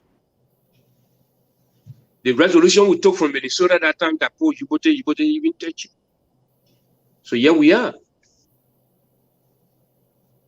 So the best way forward, we didn't participate in the election. We were denied, we were abused, we were chased.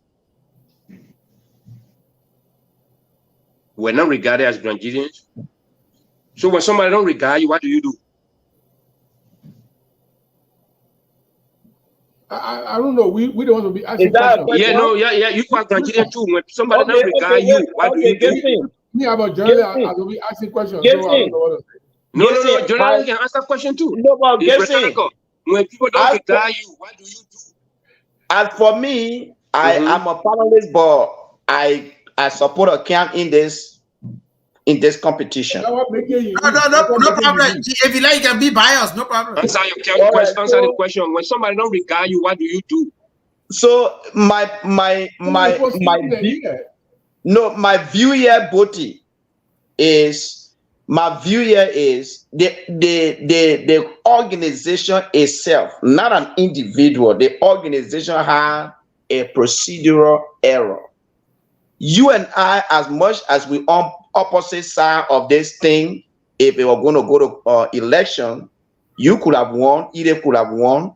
But what we all must agree, given what we know, is the organization itself, as a body, as a convention, had a procedural error, and the error is, according to everybody's opinion, is from those who led the organization, who were chairing the organization. They failed to make the convention, to make the relevant decisions that could have resulted into something either possible for you or for another person. So it is not like an individual casted you out.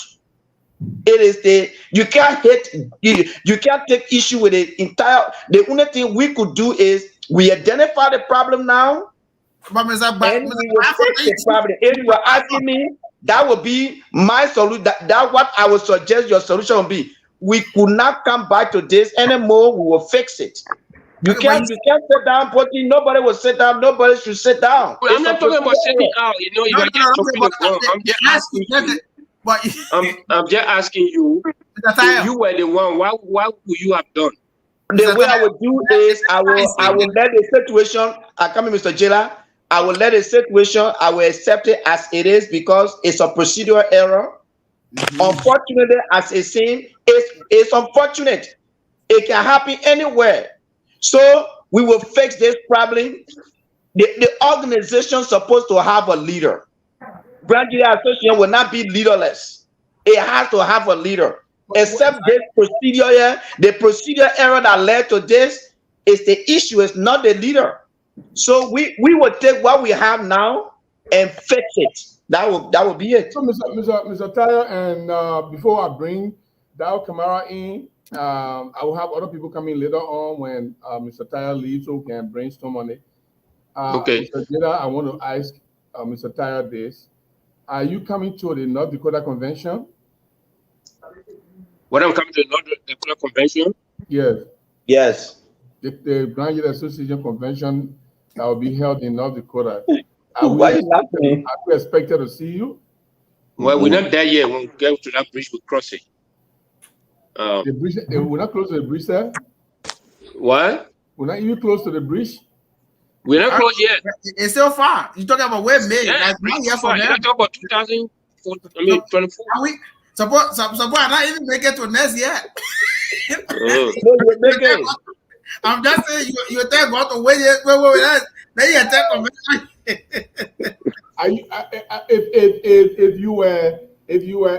If either were to come, if the Grand Gedeh Association in Iowa was having a meeting and you were in the meeting and either was appeared there and was speaking when they were allowing her to speak as president of the Grand Gedeh, national president of the Grand Gedeh Association, would you walk out?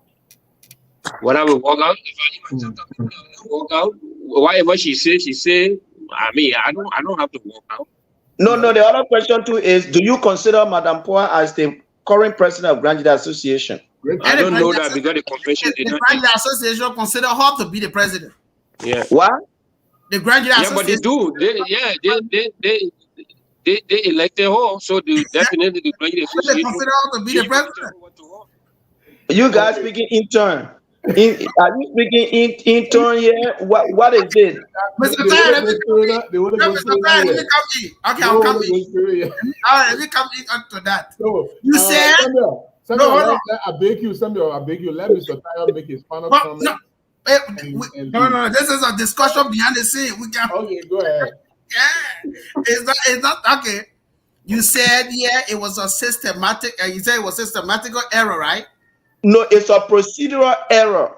Okay, it's a procedural error on the system or the institutional error at the convention. Okay, and that error made her president. So the error recognized her as president. No, the error did not make her president. What? No. That's not what I said. Which is the procedure are you talking about then? The procedure, the grievance that you channeling right now, where the complaints from your camp and the current election commission that was not handled according to how the convention should have made a remedy to the situation did not happen. So we went back to status quo antique. So the next thing was to have election. You understand? The procedure error that happened was you were not given due process but at the convention. So the election went according to what was pre-planned. Mr. Baffer. Yeah. We were unfortunate to participate, to even cast our ballot, right? So the Grand Gedeh Association, the GGAA elected her, as you said, as the president of the association. Vote. So it's 169 votes. So the convention elected her. So I don't have to say I consider, even when I consider her, it does not, would I even make her to resign? No. It doesn't matter. The president, so she's the Grand Gedeh Association president. I don't have to consider. Okay, guys. I want to hear from you as an individual Grand Gedeh. Do you personally consider her as the president? Grand Gedeh Association consider her as the president. So be it. Mr. Jaidah, 1 minute, please. I will have the Mr. Kamara, Kamara, welcome. And Mr. Kamara there, he was the second man on this team here. Mm-hmm. He was our vice president if things are going the way they went. Because Mr. Gbote Tahyor, he could beat it to the ballot box, and therefore you can't be. I don't know why you challenge that. But let's go to Mr. Kamara. Mr. Kamara, before Gbote leave, at least you need to hear you talk. What was the most disappointing part of the whole process that you think the board didn't handle well, the convention didn't handle well? What was the most disappointing part of that you observed? Thank you, Mr. Jero, even for inviting me tonight. And good evening to all my guys. How you guys doing? We're doing good. We are in great spirit. Thank you. The most disappointing part of Mr. Jerry, since I've been through organization, especially, I think my mindset and the GGAA mindset is two different things I'm working with here. I'm trying to struggle between it to figure out where I really belong, that what I'm kind of really checking out, because a nonprofit organization and a political institution, that's two different things. And at the convention, there was also playboys. There was no leadership. That was my disappointment. Also playboys. Yeah, there was also playboys. No leadership. And when I say social playboy, because going to such a convention with a huge population, expected a real coordination between the board and the administration. They have to do their background work before coming before the people. But it did not happen. Get to the convention while the conference is actually looking up to leadership. The conference was not even given the chance to even participate in the conference. It was only between the administration and the board. That's what the argument is. And the argument remained between the two of them until police came in.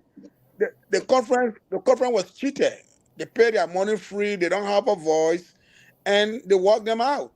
And that's the disappointing part, I agree with everything. They want fire protest, they want to do that, they want that. But what happened at the conference now? What? Nobody showed leadership. Because you was elected to actually lead the people. If you cannot lead the people and you are calling police to lead the people, that shows immaturity on the part of the leadership in GGAA. That's my disappointment. It's a disappointment. Very great. Mr. Tahyor, since you have to go to work, we will give you the time to give your parting statement. But Samuel, don't go. Dow, don't go. We have other people coming on and we'll brainstorm on some of these things. Bafor here he support Edith, but he's our panelist, so you can throw any question at him. He will answer. And it's good to be biased sometimes. It brings the conversation up. So, Mr. Tahyor, you can go ahead. And Debbie, your hair not showing, so I can't bring you on. I'm only seeing the ceiling. I will not bring you on until I see your face. Then I will bring you on. Okay. So go ahead, Mr. Tahyor. All right. I want to say thank you to the people of Grand Gedeh and all of our supporters. When I was speaking earlier, for me, I believe in history. And history is a guide to the present as well as to the future. The reason I'm saying this is that we, the people of Grand Gedeh and the young people that we have here, and during my introductory remark earlier, I indicated that when we all came here in the United States, our passion was to be with the Grand Gedeh Association because what we have gone through in Liberia. If you lived in Monrovia at that time, you live in the Ivory Coast and all the other places that we have lived as refugees and as Liberians, you know what we went through. And the opportunity that was given to us by God from each person, God picked all of us from families to bring us here so that we can be the people that they regard on today. It is from that sentiment and the cultural value that, in a family, when you are well-to-do, you don't want to take responsibility of the family. And all of us here go through it. We don't even sleep in our home because we have family by home. And the Grand Gedeh Association, we saw it as a conduit, as a vehicle through which not everybody get money, but at least we all put our money together and be able to do something. Because I'm here, my family here, all the people who are there in Grand Gedeh or Monrovia, they don't have family here in the United States. So the essence was that through the Grand Gedeh Association, we put all our expertise so that those who don't have family here, so they can have family through the Grand Gedeh Association. Over the years, that's a view that I hold. And for the past years, with the other people that we talked to the last time, running campaign, the sentiment that they have now is quite different. And for me, there's nothing wrong having two schools of thought. In any community, we have that. It's nothing wrong with that. But if we do that within a framework of our heritage, of our beginning, where we came from as a people, then we'll be able to have respect for knowledge. Then we know all we project. I'm the most powerful, or I can do this. And this is where we found ourselves today. We have a large number of Grand Gedehians who are educated in this country. Why they are not attracted to the Grand Gedeh Association? Because the Grand Gedeh Association now is becoming a dream killer for the young people by who had their hopes and aspirations. It's dwindling, it's kind of slipping away day by day. But no, can any of you here now tonight, even if it's right here and there, can you go those that in the United States, can you tell me what kind of good news you ever had in the Grand Gedeh Association for about 10 years or 15 years? The point I'm trying to make here is that we got to look at the whole thing in totality. We have to use our word. We have to recalibrate. We are not in a war period now. But if we are Grand Gedeh, we know where we came from and the purpose of this country. I think we need to re-energize ourselves. And to sit on the side, to the side, and all of that will not help us. But we should do it with the truth. We're in a society that does not hold on to the truth. You're bound to feel like building a house in the sand. And this is where the Grand Gedeh Association is to get a title and everything. All right. So I just want that sober reflection to come upon the young people in the United States as well.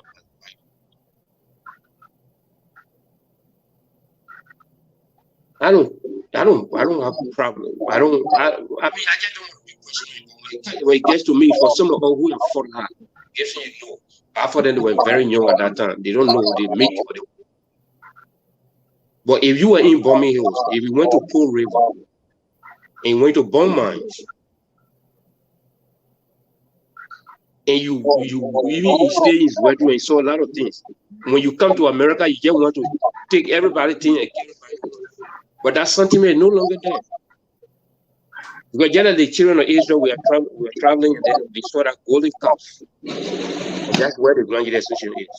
What's stopping our progress today is the golden calf that we created for ourselves.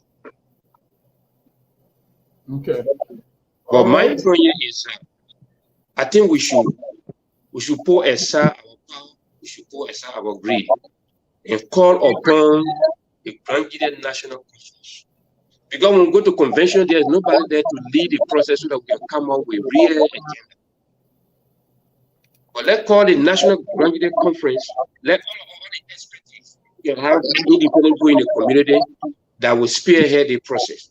Let all meet again and sit down because the Grand Gedeh Association is a wreck. Okay. So we have to find a way to recreate, to revamp it, restructure it. We take politics out of it. Thank you very much. So I'm saying that I'm calling upon everybody going forward. We put our case before it begins. Where do we go? We can't go to the board. The board is part of the problem. If you call the eminent council, the people start causing all the eminent council people that they don't create the problem, but they are in a very good position to call everybody together and say, let's do this. So I think I will still place the call on the eminent council and all the eminent people in our community. They have a national Grand Gedeh conference. Like the way when the Liberian Civil War was going on, we have a Liberian conference in Minnesota when the rest of the people, all the politicians in Minnesota will find a way out. We get people out there that we need to reach out to so that they will come us to restructure. Take politics out of this. Because the projection of power is too much. If we don't do that until we can get together and do it independently as Grand Gedeh, then we'll just say goodbye to our National Grand Gedeh Association. All right, thank you very much, Mr. So I just want to say thank you. Before you go, let me for read those who are worried that we stay away, we call away, this and that. Well, they should know all of that before they act the way they act. You know, our people, we are not truthful. And everything we inside, everybody get an individual integrity. And that's why we all carry on. Okay, I want you to stand by. Let me read some comments. So say that again. Let me read some comments before you leave, okay? Yeah. I'll read your comments before we let Mr. Tahyor go. D. God Grace said it is shameful. And this one is coming from Galayu B. Sunny say you were never defeated. No election. Michael V. Rubin say is Mr. Gbote Tahyor the new group called GGAA? And this one's coming from Jerome Tele Gaures says, waiting Michael V. Really? And D. Grace comes back and say, and you say the boss said that they, oh, wow. I know she's talking to me. I think she's sending that thing right at me. And let me go to Michael V. Say, me, I get ICO and Jalayu Sunday comes back. I am the leader of the National Grand Gedeh Association in America. Mr. Tahyor. All right. Michael V. Raymond said, and that's where our concern is coming from because you were the Secretary General for the Gbote Tahyor campaign team. Now, Kamara writes, Taylor Tahyor Kamara team have no present intention to create division among our people. Jalayu Sanyu right. Michael V. Raymond right. I am the secretarial candidate of Team Tahyor Kamara. I'm now the leader of the National Grand Gedeh Association in America's GGAA. Our membership is growing. Come join us. It's campaigning. Francis D said, hearing all the sides, can we now say the union has failed? Wow, I can't believe this is actually happening. The God especially just come then to it. And Michael B. Raymond said, Mr. Destidu, that's your name? Is it Tahyor? Destidu Kamara, your Secretary General is in the mood. Jerome Resses, James Yoboti, use 419 on us to make money out of the door, and he's laughing out loud. Let me go down here to Mr. Sandy. Sandy say, is Wasson District not part of Grand Gedeh? The man from B.I. Joseph, Wasson District. I don't know who is that, but I know where Mr. Tahyor come from. Not Wasson, B.I. Joseph for sure. And Jojo Crossy, you are talking about Missouri. It was then we are talking about now Iowa. And then I will read a few more comments here coming from Sandy said, come to membership meeting. Gave you the details there.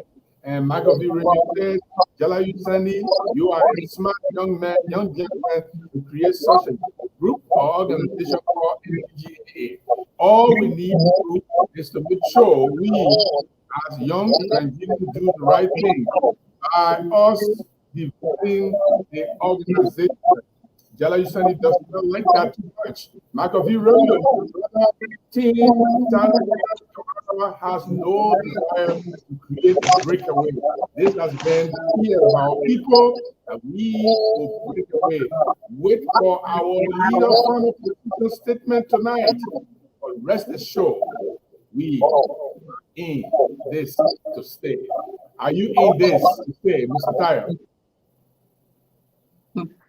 So what did she say? Who the person said that? I didn't hear that. No, you said you are in this thing to stay. You're not going anywhere. You're not creating any division. Oh, but I mean, we are Grand Gedehs. So I mean, nobody going to run away or nobody going to run us out of town. It's not going to happen. All right. All right. Thank you very much. Okay, I think something is playing in the background from one of the panelists. So, if you're listening to your audio, then you got to turn it up because there's an echo. I don't know if I'm hearing it. No, not from my side. Yeah. if anybody watching the show, turn it up. Okay. That Debbie, read that. I'll check out. It can be there. Yeah, everything. I think I'm muted. Thank you very much, Mr. Tahyor. I just want you to turn that on, Debbie. I just want to hear you before I leave. I just wanted to say something to Mr. Tahyor before he go, Mr. Jerry. Okay, go ahead. Let me put you on. Well, thank you all. You all, thank you for having me.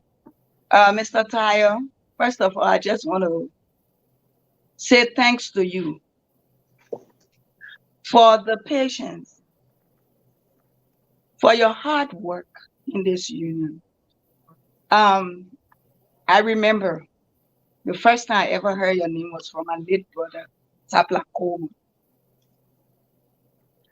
And there are due people work to establish even the Iowa chapter that today we can go to have functions. And it pains me to know that people that just, guess who are reading the comment, but maybe he didn't get that message clear. People that we call just come to disrespect the people that held this organization. It pains me so much. That's what hurt me when it came to Fred William. And now it's hurting me again.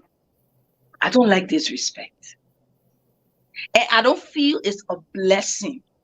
That Bible and that tradition. You must sit on it in order for you to sit on the old mat. I mean, to make a new mat, that the old mat you would sit on. And once you don't do it that way, you will go down the drain. And that's exactly what is happening to the Grand Gedeh Association. It started from Fred William, whether anybody accepted or not. Because when Fred came in this country, he took his time, his effort, everything, and he put it in the organization behind elders. When others that are making noise today, if they were even here, they were eating burgers. When he was running behind the people, they disrespected him here without thinking twice. And down Gbote Tahyor. I am for Edith. Even if Gbote and Edith were coming to go in and raise my vote, was going for Edith. But I don't like when something is not fair. I don't like injustice. Even the Edith cannot even celebrate her own victory the way she's supposed to celebrate it. Because of the way the process went on. And it's sad. And tomorrow, you can say, yeah, let's sit down and fix it. Let's sit down and fix it. And nothing can be fixed. And my only reason for saying it, the real problem we are beating around the bush. Everything Mr. Tahyor explained here today about constitution, about the organization, about the convention, how it's going to be held, everybody knew it. But people have decided they will choose leaders in this community. And because they have made that decision, they will see mess. They will even blunder knowingly to get their aim accomplished. And my uncle, and what his name? Mr. Korn did that. Nobody know more than Mr. Korn. You think Mr. Korn don't know what he was doing? Mr. Korn know everything that Gbote Tahyor explained. But for his sister-in-law to be treasurer, all those things did not matter to him. That's a big allegation. That's a big allegation. Well, I'm free to give my own allegation, my brother. The wife that I'm talking about, my own aunt. I met her at the convention. After the convention, she said, when I see your face, I can run from the Facebook because I can say that but I know we pray for her to come from the hospital for her to come poor more. You know, so I'm not. I am saying what I'm saying. This organization is for all of us, Gibson. It's not disrespect. That's what I see. I am saying. So allegation or not, that's how I feel. You that here, Gibson, I also told you. I said the only reason why you keep on your show to tell us that the boat saved the boat saved the day It's because you are hosting next convention. The board is in control. They're the one who decide who must be the convention chair, or whether they must change their mindset, whether the convention will go to their place. The board can do anything from this convention. Now I know that board can do anything, even though it's not supposed to be like that. But nothing will come from other when they make decision. How on earth do you appoint people to come and give election results? So you appointed election commission, you appointed the new president. We must tell God, thank you, it's Gbote Tahyor, man. Because me, if it was me or anybody that I really, really was supporting, we will fight, or else I would disown that camp. We'll fight it. I would not allow it. Because not only is it going to destroy the union, it's also my effort, my finances, my everything I put into it. You think I am no human being? One person is not more Grand Gedeh than their friend. All right. That's okay. So that's great comment. Yes, no one person is more Grand Gedeh than their friend. So until that those people that call themselves elite, you're talking about even the president is President Gbote. Gibson, I'm sorry, but President Gbote is the most or how I would say a person of all that happened to that convention. It was James Gbote. It was James Gbote doing. We forget that James Gbote was election commission that announced an election result with 5 access ballot. James Gbote not straight, but he got it out of the country, so he was able to do that. That statute, the good part what he would do, I would say it, but he followed and that's what brought us in a mess. How we ended up. Okay, he was not real with the people of Grand Gedeh, exactly what he wanted. But thank you for having me. Continue to pray that everything works out. Miracle, that only miracle, but it's a shame that the whole world is watching us. My cousin, I come in. You're sorry. As soon as I'm done, I will be going. My cousin, her first convention, she said she carried a friend. She said I was so embarrassed. What is that? And that friend is not a Grand Gedeh. So how many people like my cousin went to that convention and felt like that? They even a keynote speaker. He walked up the aisle to me and he said, "This is embarrassing." Keynote speaker in this drama. You think they didn't know what they were doing? They knew what they were doing. They decided to disgrace us because they never sweat for the organization. They don't know how it was built. I'm not talking to Edith because Edith knows at least, not up to Gbote, but at least you know a lot. I'm talking about those people that decided to cause the mess for us. How can you face that kind of mess? Because they have said it in their heart that they will decide who will be leader for the organization. But my message to them is, I say, I'm not call yourselves elite. But if you want to be elite, you spend money. Put us in free convention hall. We dance, we enjoy ourselves, or anybody for president we accept. But until then, and what they call mini convention, whatever convention Mr. Tahyor is talking of, I'm in support of it because we have to fix the thing and get rid of that so-called elite that think they can just appoint people for us. Thank you for having me. Thank you very much. Thank you. That's a strong statement. And Mr. Tahyor, thank you also if you, because you have to go to work, it's 9 o'clock. So we want to say thank you very much. Yeah, so I just want to say thank you. Bafo, you must say in the town, everything over now. You see me, tell me hello. So call me like the way you used to call me. You guys know me. I don't think. I'm very upbeat. You know, that's why it is. So I got another way to help the people of Grand Gedeh when I'm in Monrovia, my uncle, myself, we used to do. I can do other things to help the people of Grand Gedeh. So, but we are not accepting the process, and anything that is done illegally is not done at all. So that's it. All right. Thank you for coming, Mr. Tahyor. Mr. Gbote Tahyor, thank you very much, Gbote, for coming. All right, we will let him leave. Gentlemen, we have a few more minutes for us to give our strong statements. Let me start with Mr. Sayer Francis D. What's your comment? Hey, Gibson, how you doing? I'm good, brother. Yeah, let me say hi to Mr. Kamara over there. Thank Thank you. you, Mr. Sayer. Yeah, thank you for the show. Gibson, we Yes. have said this over and again. Now we're discussing what? We're discussing misunderstanding. We're discussing commotion within the community. How long will we realize and know that this community is falling down the drain? How long? I'm on the phone. Okay, when I'm done, I'll talk to you. Okay. Sorry about that, my daughter. Gibson, since 2015, when we came from Arizona, when Fred Grant was elected president, after a year or so, we started having problems.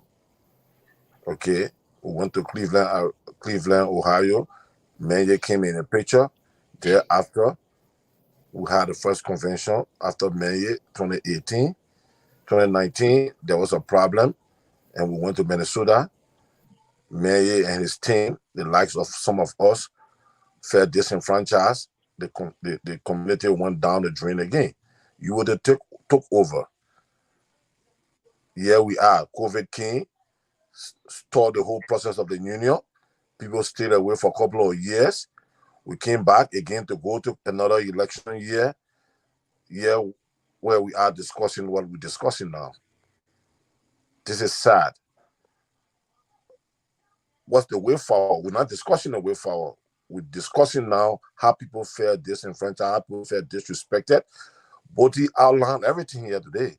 The likes of Bafo, who I know, a smart young man who think twice. He could not request Gbote just now. And I appreciate him for that. He realized all that Gbote said, almost 95% were all true or factual. There was a big missteps. But because people have their own self-aggrandizement, they decide to flow with the missteps. This is wrong for us as a community. And Mr. Jerry, I want to call on you too. You one of our brightest mind here. You should be a whistleblower. You guys see the wrong thing and say, okay, let's try it and see whether it will realize it. It's frustrating. Let me be honest with some of the people who we see are like minds. That's why I told my wife I didn't go to that convention, because I knew exactly this would have happened. I saw it. I'm not a soothsayer, not a fortune teller, but I knew that was the line we would have ended with. I knew that. I knew that squarely. But people will still tend to pretend with it and make it look like, hey, yes, we'll go work with it. It's not going to help us. It's not going to help us. This community has failed completely. And it's bad for us to be smart as we are. Nobody on the show here. The both of you that are running the show today, you guys are very smart. You all know it to the letter. Even if it's that. Look what Gbote just said. Call the people. The new commission came. Okay, you call the people. Look, gentlemen, we just took over. So what's the situation? Even if you deny them, at least the formality of it. Why are we treating the union like this? Why? Can we one thing for once and know that this union is not heading anywhere proper?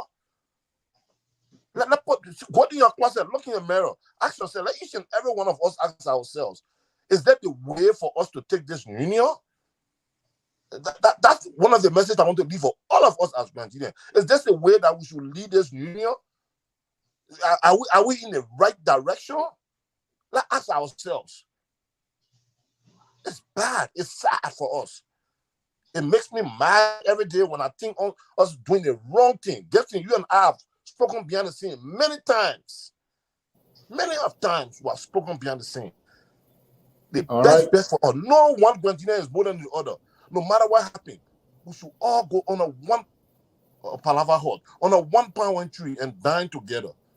But without wanting to do that, okay, yeah, we'll deal with it. We'll go talk to the mayor or we'll talk to the woman. If he or she doesn't agree, that's it.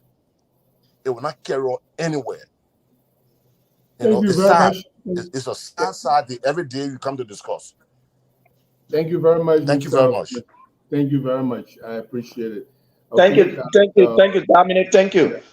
I think Mr. Levac, welcome to the show. Go ahead.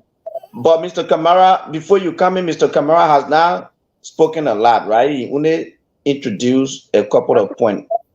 I'm listening. That's fine. I'm Yeah. listening.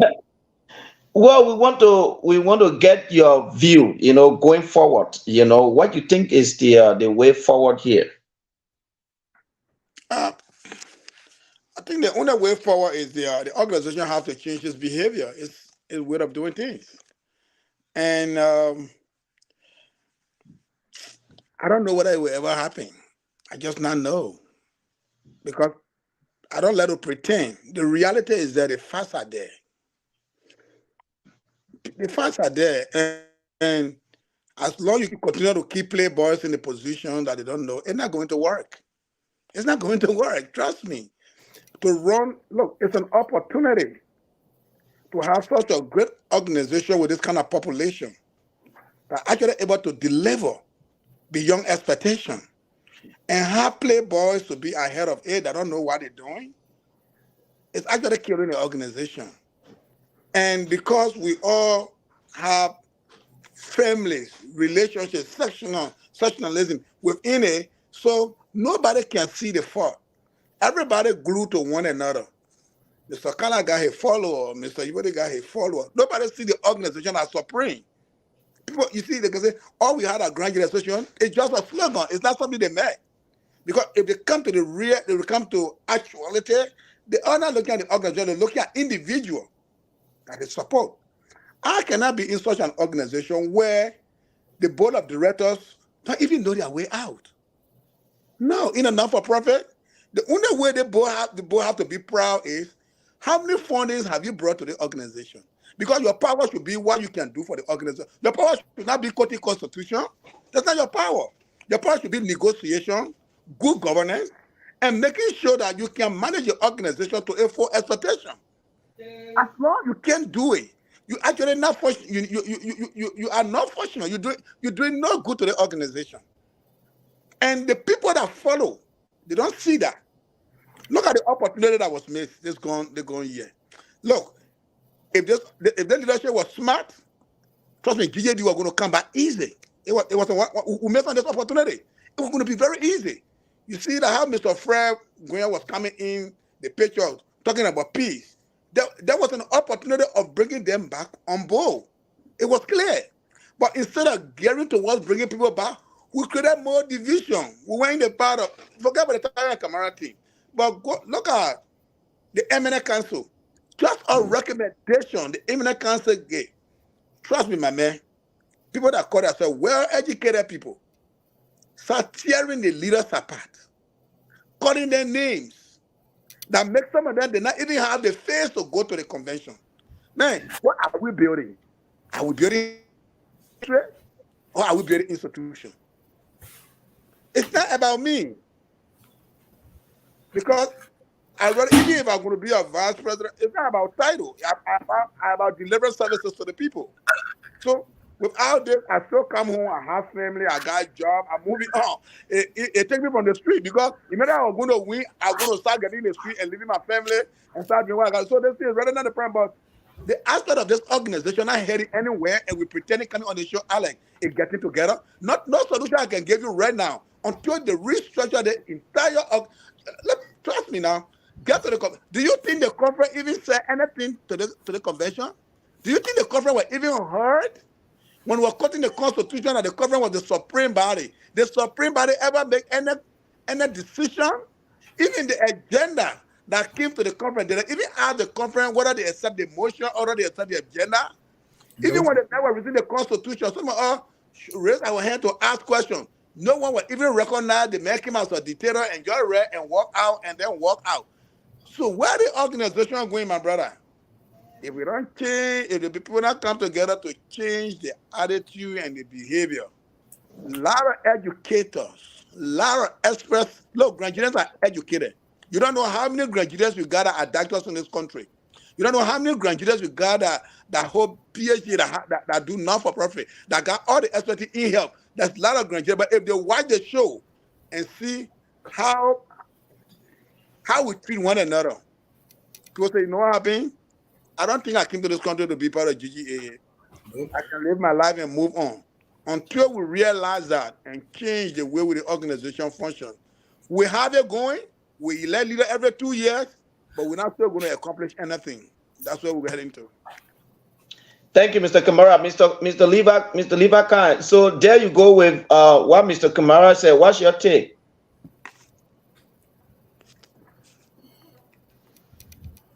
You are muted. The man muted himself. He talking. No, listening to him, I don't want any kind of a echo from my side to interrupt the very wise saying of everybody this evening. I think it's tough. It's frustrating. We've been looking for solution for the past since 2015 to now. It's about 7 years, and we have all these people on here with different kind of expertise. And that's the frustrating part. A lot of us came into this from helping background. That's what we do as professionals, and we have a lot of idea in moving this thing forward. But we all know if the idea does not fit into a certain cover, you can't push it in there. It won't work. I will tell you tonight here, people always told me recent time when we come on the kind of show, actually you see people writing and say, oh, well, leave them waiting for the all in the community talking, jump into GGAA, and say they left the organization. I will tell people, and I will continue to say, anything that has to do with Grand Gedeh, I will talk. If that's your personal thing, I'm for my Moisa. We have to do with Grand Gedeh. We're coming together. We making this to be better to help our people. I will talk in it. You have the right to say if you are doing something wrong. You can say, you can talk something about it. I agree. And that's what we are. If you have people who had a mindset who think a certain Grand Gedeh is not Grand Gedeh enough to talk into things, those are not this kind of the people we have. I think I thought about this recent time. I think what happened to Fairville, I think what happened this weekend was 2 weekends ago was bigger than what happened to Fairville. Fairville was an individual. He was treated unfairly, along with other few people on his side. People like me, I was literally punished by Grand Gedeh Association where I investigated me. They sanctioned me for 6 months with no investigation. I don't know how they can do that. But our situation was less than going to a convention where we all declare that the convention is a higher making decision, and the board come on there and shut down the convention. Yeah. It took over everything and denied every single Grand Gedeh who went over there of their speech, of their concession to this whole story, and just damaging and leave. I think this is the most horrific thing you can ever find. I think that is the Holocaust of political site that you can find. And no, I'm not saying it in any way to hurt the real Holocaust victim, but this is how far I think it is. When you say we all preach Constitution, everything went on prior to the convention, they were all quoting Constitution. The Constitution say, down to the point where any old man in the Grand Gedeh Association, they can quote you some Constitution. It was so there out there, and it's sad. And then you go there and literally will shut down everybody's view, will destroy the Grand Gedeh people opinion, and just walk out and do what we do in power. That's a shame. Solution. Over the last few days, I have been talking to a lot of people. They say, I'm a business, they're talking Grand Gedeh thing, but for me, I think I'm a business. I call this honorable Mr. My young brother here, the Chair District President. He and I talk, Mr. Jaidah. I talked to him. We brainstorm on way forward. I talked to Mr. Gbote Tahyor. We brainstorm on way forward. I talked to Mr. Mike Nyema. I talked to Chris, the General Secretary, the recent Secretary, Mr. Chris. I call him DJ Chris, my young brother there. He and I spoke. We talked about way forward. I spoke to the Vice President, the current elect Vice President. We spoke. I called Madam Idepoa 3 times. She hasn't returned my call. That's the only person I haven't really spoken to in the line of people who are called. But my thing is, with the experience we have, with the you call me too. I talk to you that's true. You are right. I think because you're the host tonight, I don't want to call you. I talk to you and we brainstorm on the way forward. Because I feel we have the kind of people who can make the organization a decent and vibrant one, and we can do anything we want to do. But everybody said, oh, there's one thing, say, you know what, that my time I will go do it, and everybody else, will fix it, this and that, and disregard everything else. People continue to do that. We keep watching the same show over and over and over and over. And that's where we are. For me personally, I'm not blaming anything about this, even though people have different way they approach things. But it was a shameful thing for Mr. Cohn to come here the other night and put the Constitution aside. I kept quoting board rules, and board rule had to do with the board. They control and not control anybody outside of the board. When you kept quoting board rules, say who cares? About board rule, it's your procedural thing for the board. Why they have it there, not the Constitution of this great organization. He kept quoting that because he knows that. If I were Mr. Cohen, I would come on here and acknowledge something that went wrong. I would do that. Even the higher politician can do it. They come here, we are sorry, we went wrong here and there, but this is the way forward. So I think the way forward here is, I know Mr. Mr. Idepoa watch. I think Gbote made a very good point. Either should not wait until next convention before we start discussing these things. I will create a situation right now. I know everybody want to get on the thing. They want put their knee up there too. Working at they're doing Grand Gedeh and this and that. That's their primary thing. And then before you know it, then 2 years pass. Then another election, another story. Then we're moving on. But if she's able to open the discussion, create somehow where Grand Gedeh can meet again and try to fix the organization. Because this board, when they both stay there until next convention. That's the horror. They are the Buku men in the whole thing that a particular board, and they remain there to go to another convention. That's a horror. But they ain't supposed to. They need Idepoa need to coordinate with other and coordinate something here, where other Grand Gedeh will come on. Let her work on the structure of the particular organization now. If that's what she did until her term is over and people came back together, that will be the greatest achievement over years. That's my belief. But she couldn't do it by herself. She needs to start reaching out. It's almost 2 weeks now. I still looking at my phone. I'm a very big part of the community when it comes to some group that I'm heading. Nobody had called me yet, but they were all talking about we'll do peace. Nobody had reached out to us yet. It's been almost 2 weeks. I'm not saying I'm controlling other people's mind what they're supposed to do, but that's the route. That's the route to. Somebody said it correctly, Mr. The VP here, Mr. Kamara said it. GGAD was ready, man. If the things went well on your convention there, we were ready. But I don't know how ready are we now, given we can't jump into fire, But on the overall, sometimes we all need to GGAD convention will be in 2 weeks. What we've decided to do is, and it's not like, we're taking advantage of certain situation. No, it's not what happened here. We had this set up a long time ago to invite Grand Gedehans and just to brainstorm on how, like what we're doing here tonight, so it can be the more formal way, sit down across from one another. How can we map out a roadmap to bringing us all together again and better? People think about division all the time, thinking about, the other break away, this and that. When the great Catholic Church was the only power in the world, they started going astray because they felt complacent. Yeah. They felt complacent. They thought, if we not do that, nobody will do it. I beg you, man. We the people. I say, when I don't go out there tonight, nobody will go there. So that man feel he can go there 12 men there, he can feel he can go there. He does not have the urge to go and serve his people because he thinks he's the only person. So when churches start breaking away, you get a Lutheran church, you get a Methodist, when people start coming, Catholics have to revamp themselves. And I'm not suggesting in other way that Grand Gedeh Association, we have to divide for us to fix things. But don't you go code it's divided already. So we have to divide. This organization needs to be fixed. It's overshadowing its purpose. We're not meeting the purpose for which the organization has been funded again. Mr. Baffo and I were just thinking, we're talking about it easily. This huge group, we almost 10,000 people in the country. We got people with different expertise. Why can't we say they have an organization in fact where BAFO can head the social part of it and do some social work in this country? It's possible.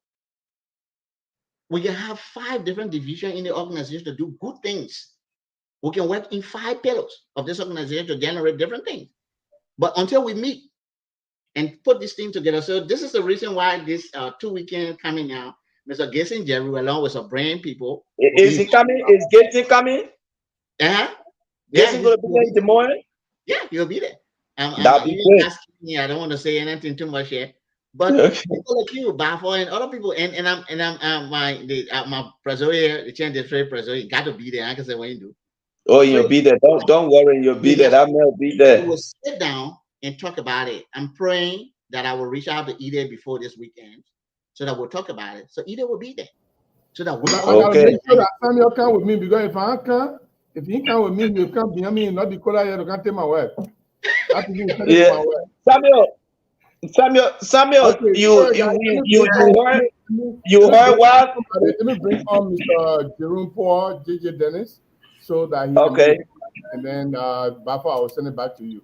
Mr. All right, go ahead. I wanted Samuel to say something, but bring Mr. Jerome Paul in. Yeah, we are fine. Great. I just want to say thank you and good evening to all those been speaking tonight.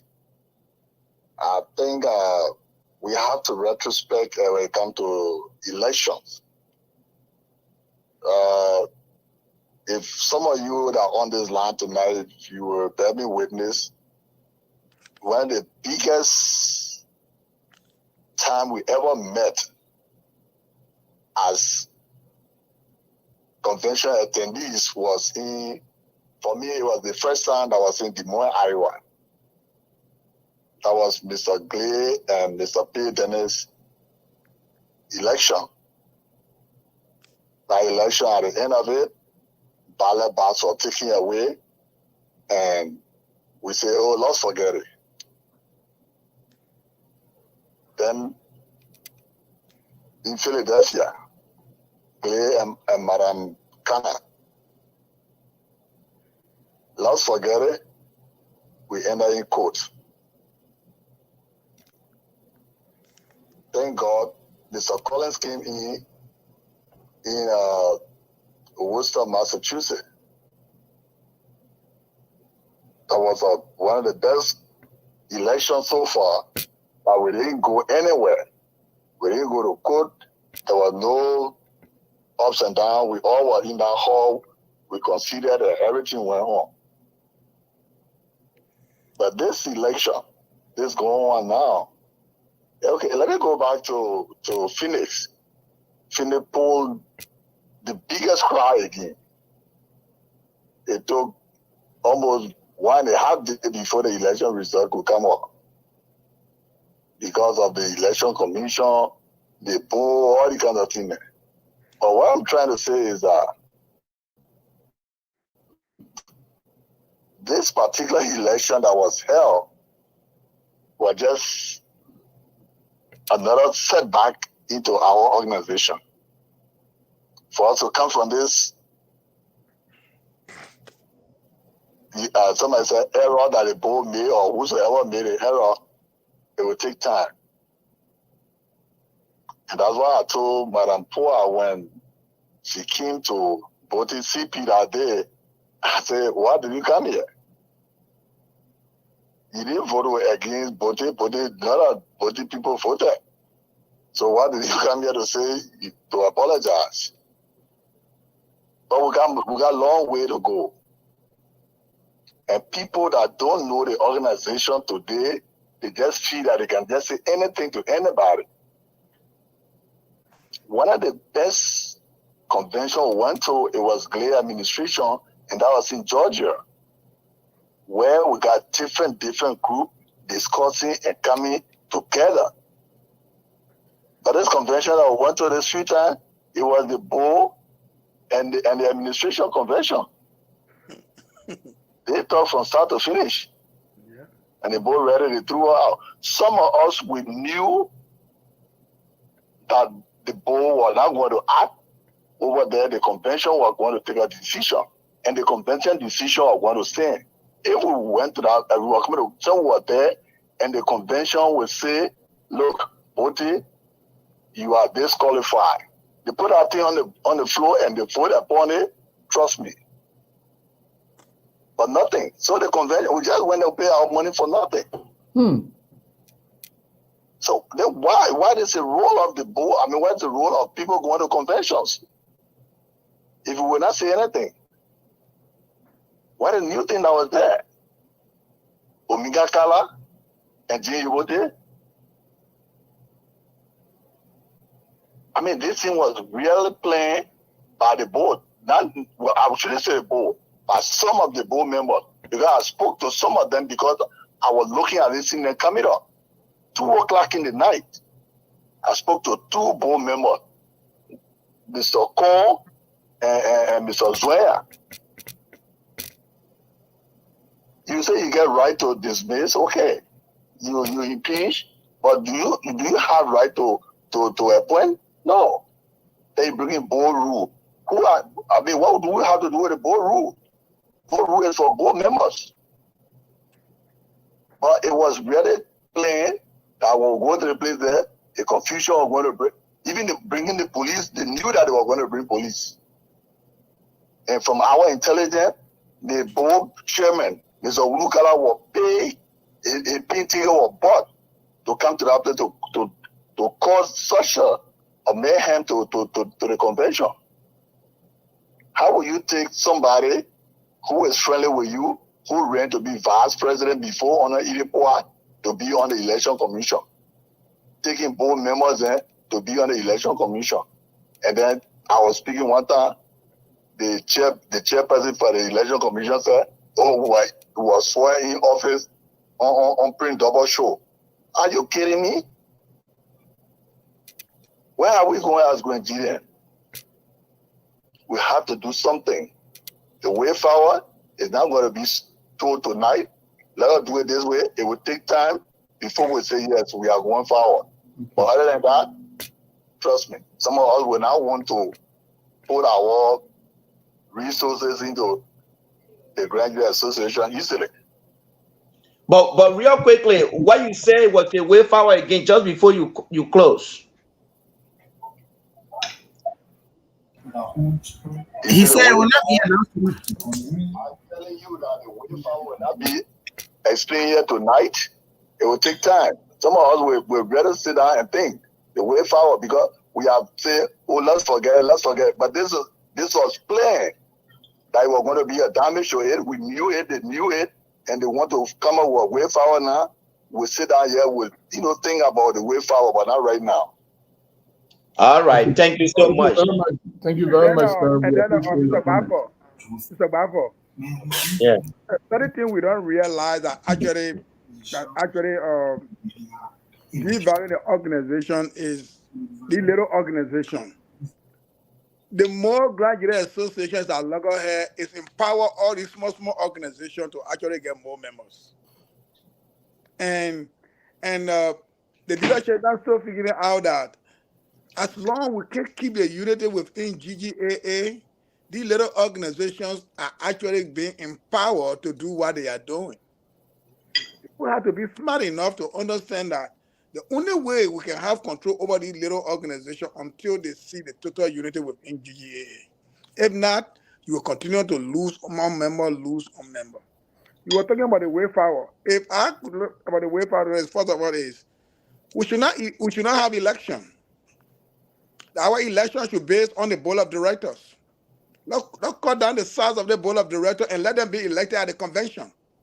No chapter must bring people and call them board. No, the convention must elect the board of directors, and the board of directors appoint the leadership. Trust me. But to appoint on that one, some people will say then the board director was skewed one way or the other. It was skewed in one direction. No, depends on the qualification. We're not just electing anyone on the board. The kind of board we want, we're going to look at the qualification, your background, what do you achieve. These are people who are going to sit on the board, people that understand what it means to manage a non-for-profit. We're not just going to grab anybody from anywhere to just set you on the board. You got to apply. You got to go through the same thing, and then your name be put on the ballot, and the convention go to election.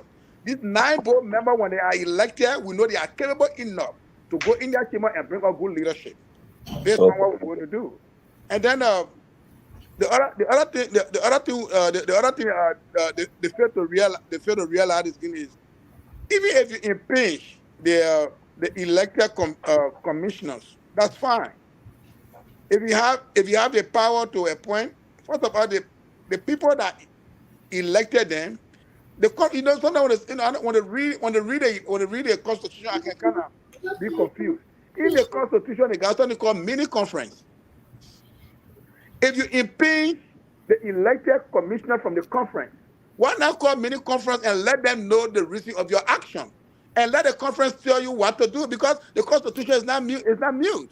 It tells you say when there's an action, call for mini conference, because it was the same conference that elected the people, and you impeach them. They not give you the power to appoint. But why not call the mini conference and say, look, the reason why we impeach these people, this is our reason, this is our reason. What do you guys want us to do next? The mini conference was going to tell you, look, either we take it to the convention or your action was right. But nothing like that. Until we have board of directors who are knowledgeable, have the technical know-how, have the expertise to run the board, if not so, man, let's start wasting our time. It's part of dictators we all have around this place. They're not ready to run nothing about Grand Gedeh Association. Mr. Kamara, to your point of the board saying, I don't know, people just reading every day and they don't do it. They don't do the meaning. They're reading strictly from the thing and interpret it that way. Yeah. There are sometimes you see the Bible. There's a symbolic interpretation to our Bible. You can't come in the Bible does not mean a walk to the person. It means something else. The Constitution said, and that's why the crafter of the Constitution, they inscribed in there the meaning of certain things. If the Constitution said in the absence of the convention, the board is a higher decision-making body, they lay out the function of the board. In the very same Constitution said, do not do certain things, even though you will take the convention place, but don't do these things here. These things are reserved for the conference. And I can't say who you are, this is for the conference. It's almost like Fred Beyonce, leave out the vice president, go and take over GGAA. I'm traveling, I will come back in 6 months. But do not sign $50,000 budget. It's not in your preview.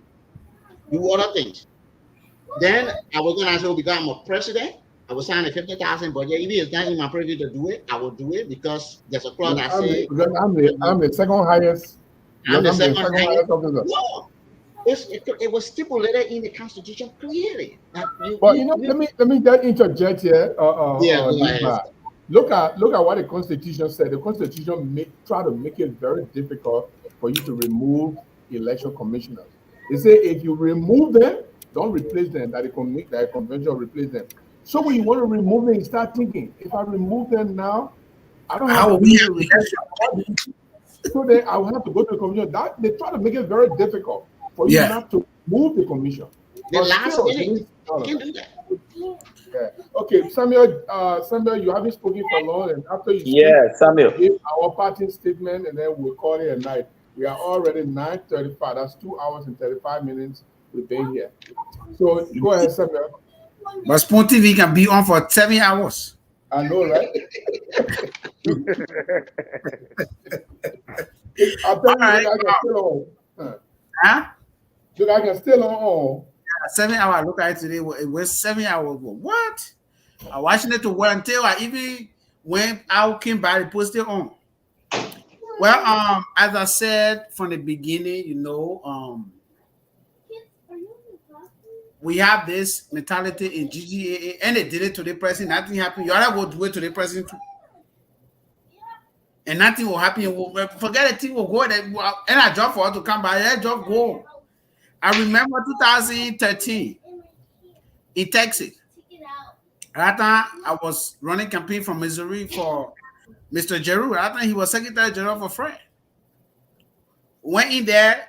We had some missteps with the ballot boxes, with the ballot paper. They got some. We end up like they say 8 people cast their ballot. Then we get 15 people. We get 15 ballots. Right? Well, how come 15 people? So when this thing happened, we said, "Look, you know what? I think I proposed and I said we shouldn't sign a paper here because when we sign that we agree, when we sign to this result, we mean we accepting it. They said, no, you can sign the fire protest. I mean, Mr. Jerry can remember. Yeah. They said we should sign the paper. Then I said that way, you should sign the paper. But we will not sign it, we mean without accepting the result. They said, no, you don't sign it, you don't forget it. I don't forget about it. And after we finished signing it, guess what? They announced him Collins as the president. For me, I was mad. I just left. I started coming back to Missouri.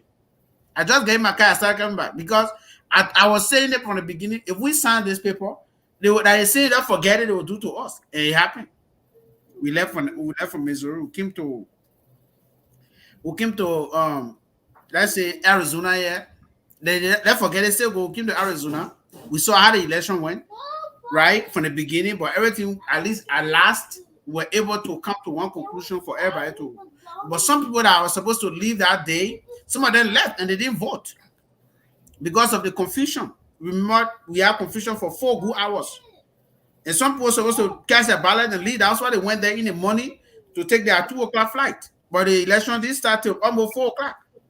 I know a lot of people that I know that even my cousin say that what they call. So say I forget what it came. Then the Fred impeachment came. You see, Mr. Buffer is on the line. Thank God he's here. If Gbote was from Chien, if Gbote was a Chien male from Chien district or from Boston district, he was being impeached. Because whatsoever Gbote really did, he did more than even what Fred did. But we say fwent. Because when we come to try to be specific now. When it comes to the sessional card, I'm talking about the sessional card, we'll see something that is wrong. I know it's wrong. So Buffer want to defend the Equitable people a little bit. No, I don't want to defend. If you say no, Mr. Jaidah, wait, you will continue, please. Yes. If you give an example that he would have been impeached, yes, then I mean before the convention or at the convention. That was a bit specific. Okay, before the convention, before even the convention, with all the transaction that is coming out, I say he eat money, but the way he made the transaction, he was going to be impeached if he was not. Because I will come back with the reason why I say so, because it's easier to get to a Chien district man to another Chien district man to go against the Chien district guy. It's easier. It's also easier to go to a Boston district man and say, man, the thing what the mayor doing, you don't know, but it's hard for you to put two here together, forget it. It's hard. Well, okay, to another point now. Who are the Kunebo? Let me ask you a question now. Mr. Gbote from Kunebo true. But who the next Kunebo person that should have that did not put in check? But that's okay, let's see now. Even that's what I'm saying. Nobody put in check because let's see the board member, the board chair for Chien district. Hold on, I'm coming. The board chair from Chien district. You answer your own question. Yeah. The board chair from Chien district. That's what I'm saying. I said it is easier to make a Chien district man or Boston district man to go against their casemen. But it is not just easy to talk to tell that's a Kunebo district man. So in other words, they are I don't get your analogy. I'm sorry you lost me. All right, but I think all the other people here they get it. No, they don't get it. They still Mr. Gbote is from Kunebo district, is president. 100%. Mr. Kala, who is the chairman of the board, is from Chien district. Are you saying Mr. Kala did not put Gbote in check because he's afraid of Gbote or what? No, he's not. Because there is nobody to tell Mr. Kala say all the Baba thing going. We all know that, Mr. Gbote creating different accounts. On the board. So the problem, I'm saying that, listen, I think your analogy is misplaced. That's my point. Mr. Buffer, let me explain it back to you. All right. Okay, let me give you this. Fred Gwen, that Chien district mayor, right? Correct. So Bunyane is Chien district mayor, right? Correct. But those that didn't like Fred, it was easier. Those that didn't like Fred, hold on now. Those that didn't want for Fred to be president, it was easier for them to go to Bunyane and point everything out for Boo to act fast.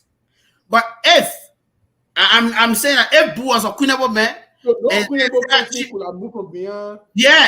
If Boo was a Kunebo man, unfortunately, you don't find Kunebo district people on the board of directors. I'm a private citizen. I don't have leadership. I said no Kunebo district person is in the administration except Mr. Gbote. Does that mean that's what I'm saying? No, wait, Mr. Jaidah, I can't let you pass. Listen, you are making your statement gracefully. Nope, I don't want to interrupt you. But Yeah, but Mr. you're Gbote has a vice interrupting me. president. Mr. Gbote has a vice president who's a chairman. Hold on, Mr. Gbote has a vice president who's a chairman. Mr. Gbote has a secretary general, Joseph Jabba, that chairman. Omika Kara from Chien district.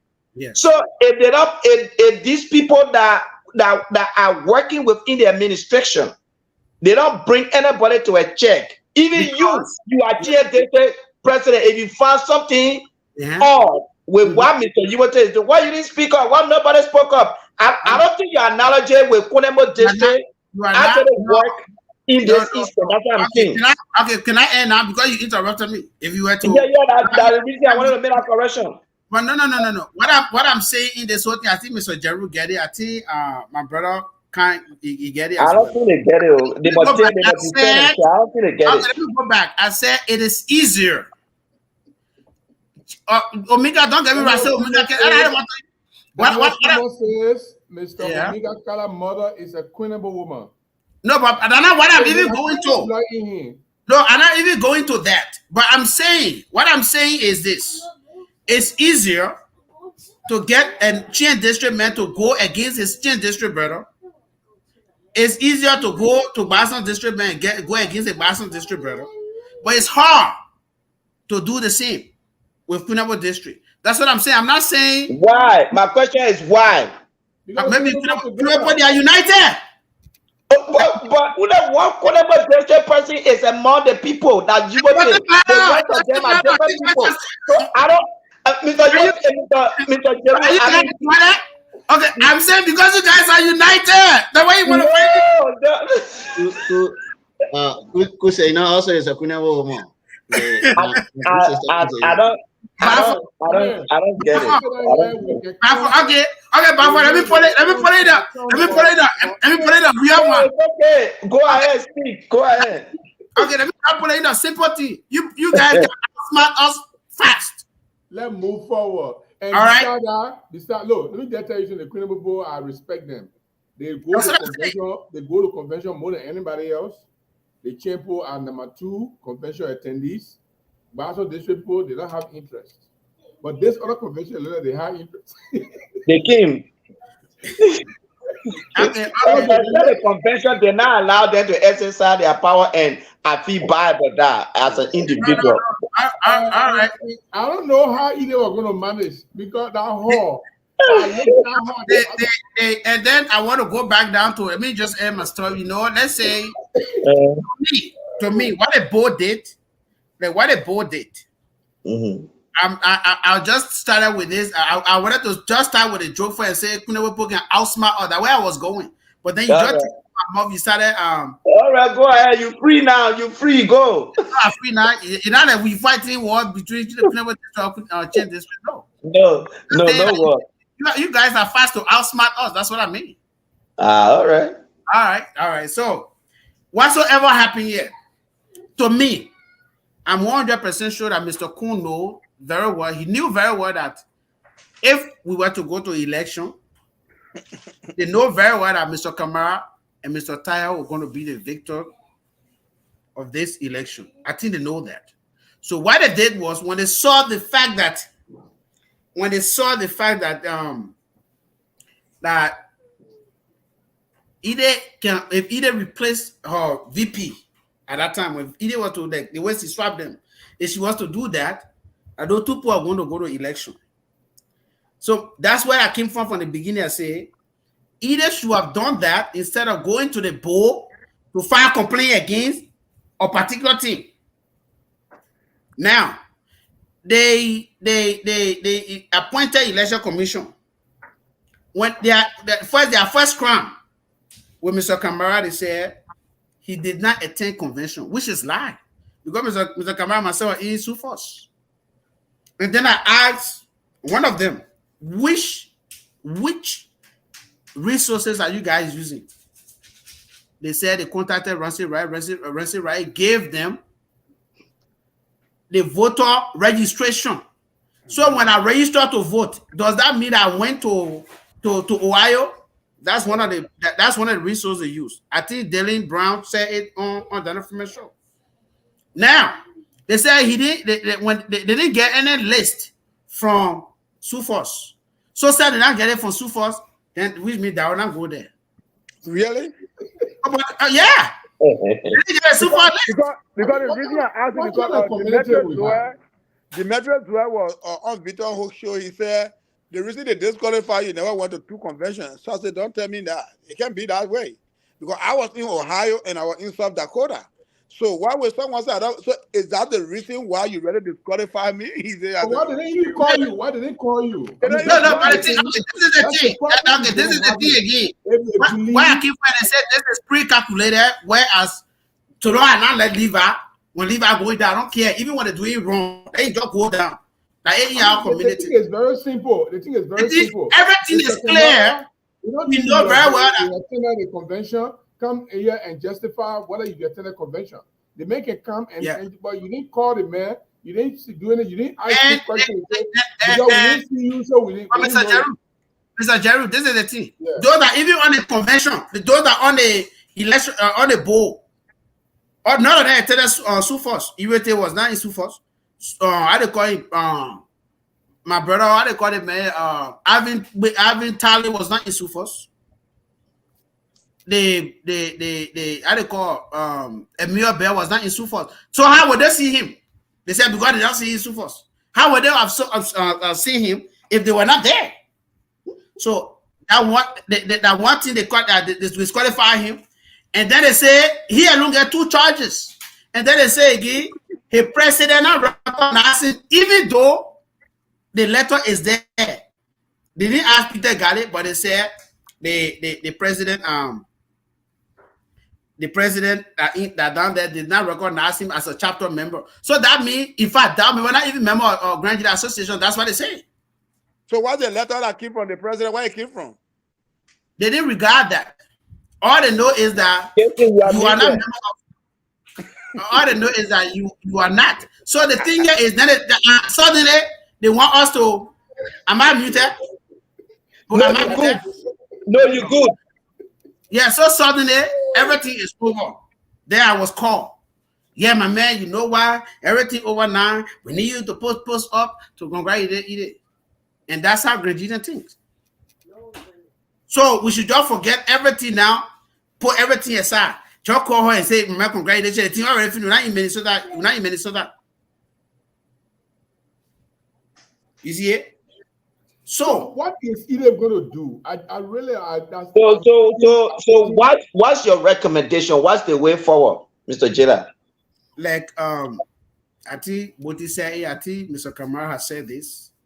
The way forward is to have one.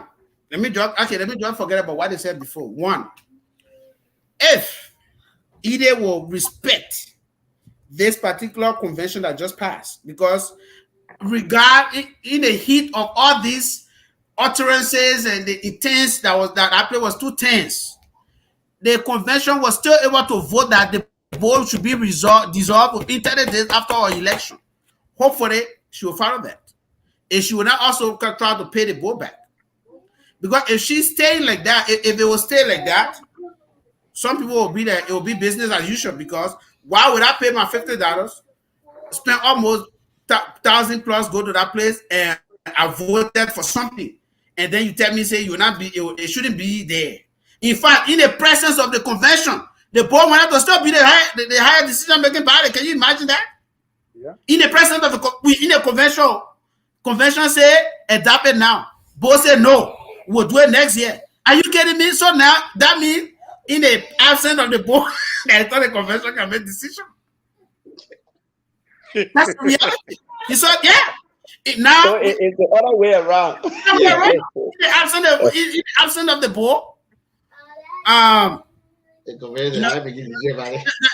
board we were there, right? We were exactly sitting in that place. We voted towards things. They said the decision.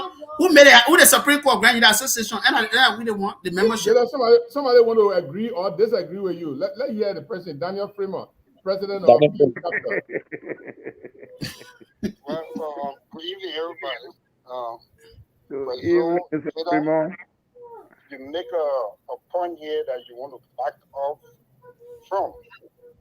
And I want to support that point. You see, we all here, I think something make us to come up now and propagate the Grand Gedeh news and also things that are unfolding in Grand Gedeh within the Grand Gedeh community.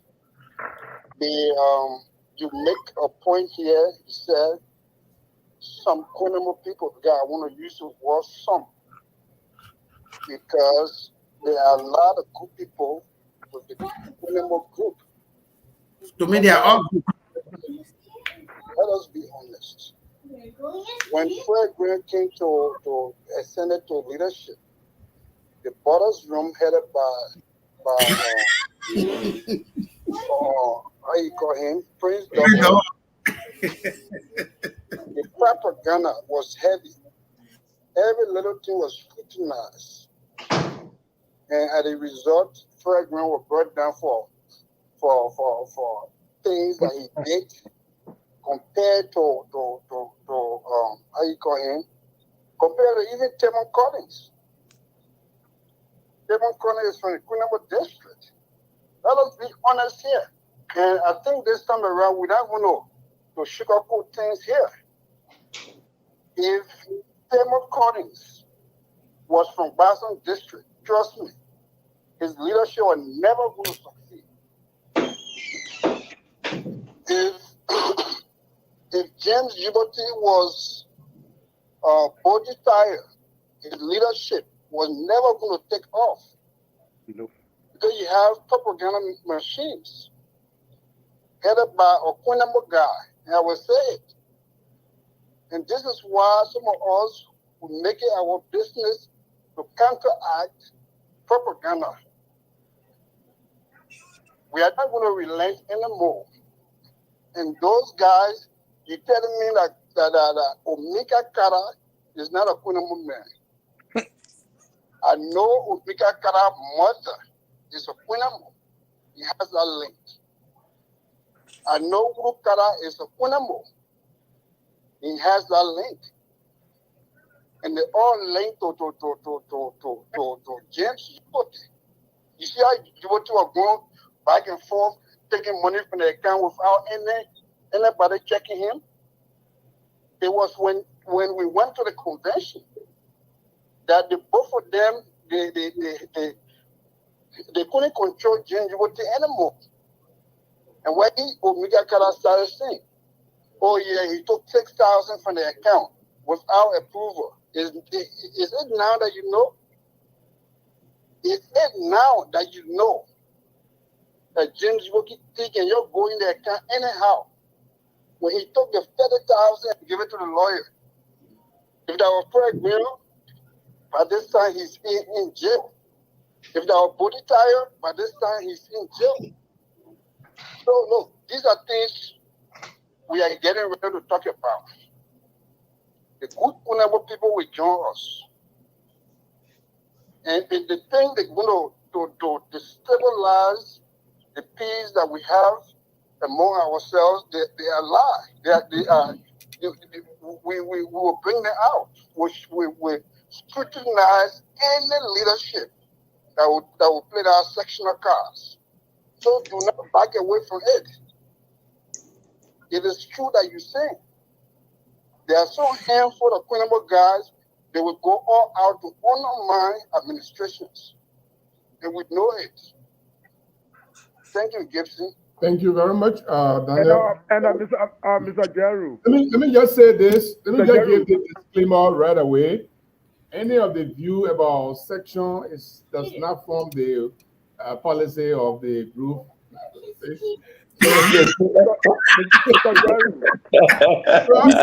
want to be Grand Gedeh Association president. He's got a buffer.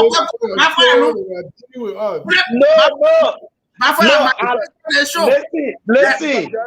I'm a panelist on the show. I don't mind what people say. Everybody get their opinion. I don't take things. Yeah, Mr. Jeru. Hello. Just Come. imagine when Augustine Mayor was president. By this time, GGAA would have owned their first hall in Iowa, Des Moines. We fight the bull to get an honest money just to put a down payment on the hall. It did not work. No. We said, look, let's try to take $10,000 from our account to see what would be the action. We took $10,000 from our account without the board approval and sent it to the real estate guy. Yeah. Guess what?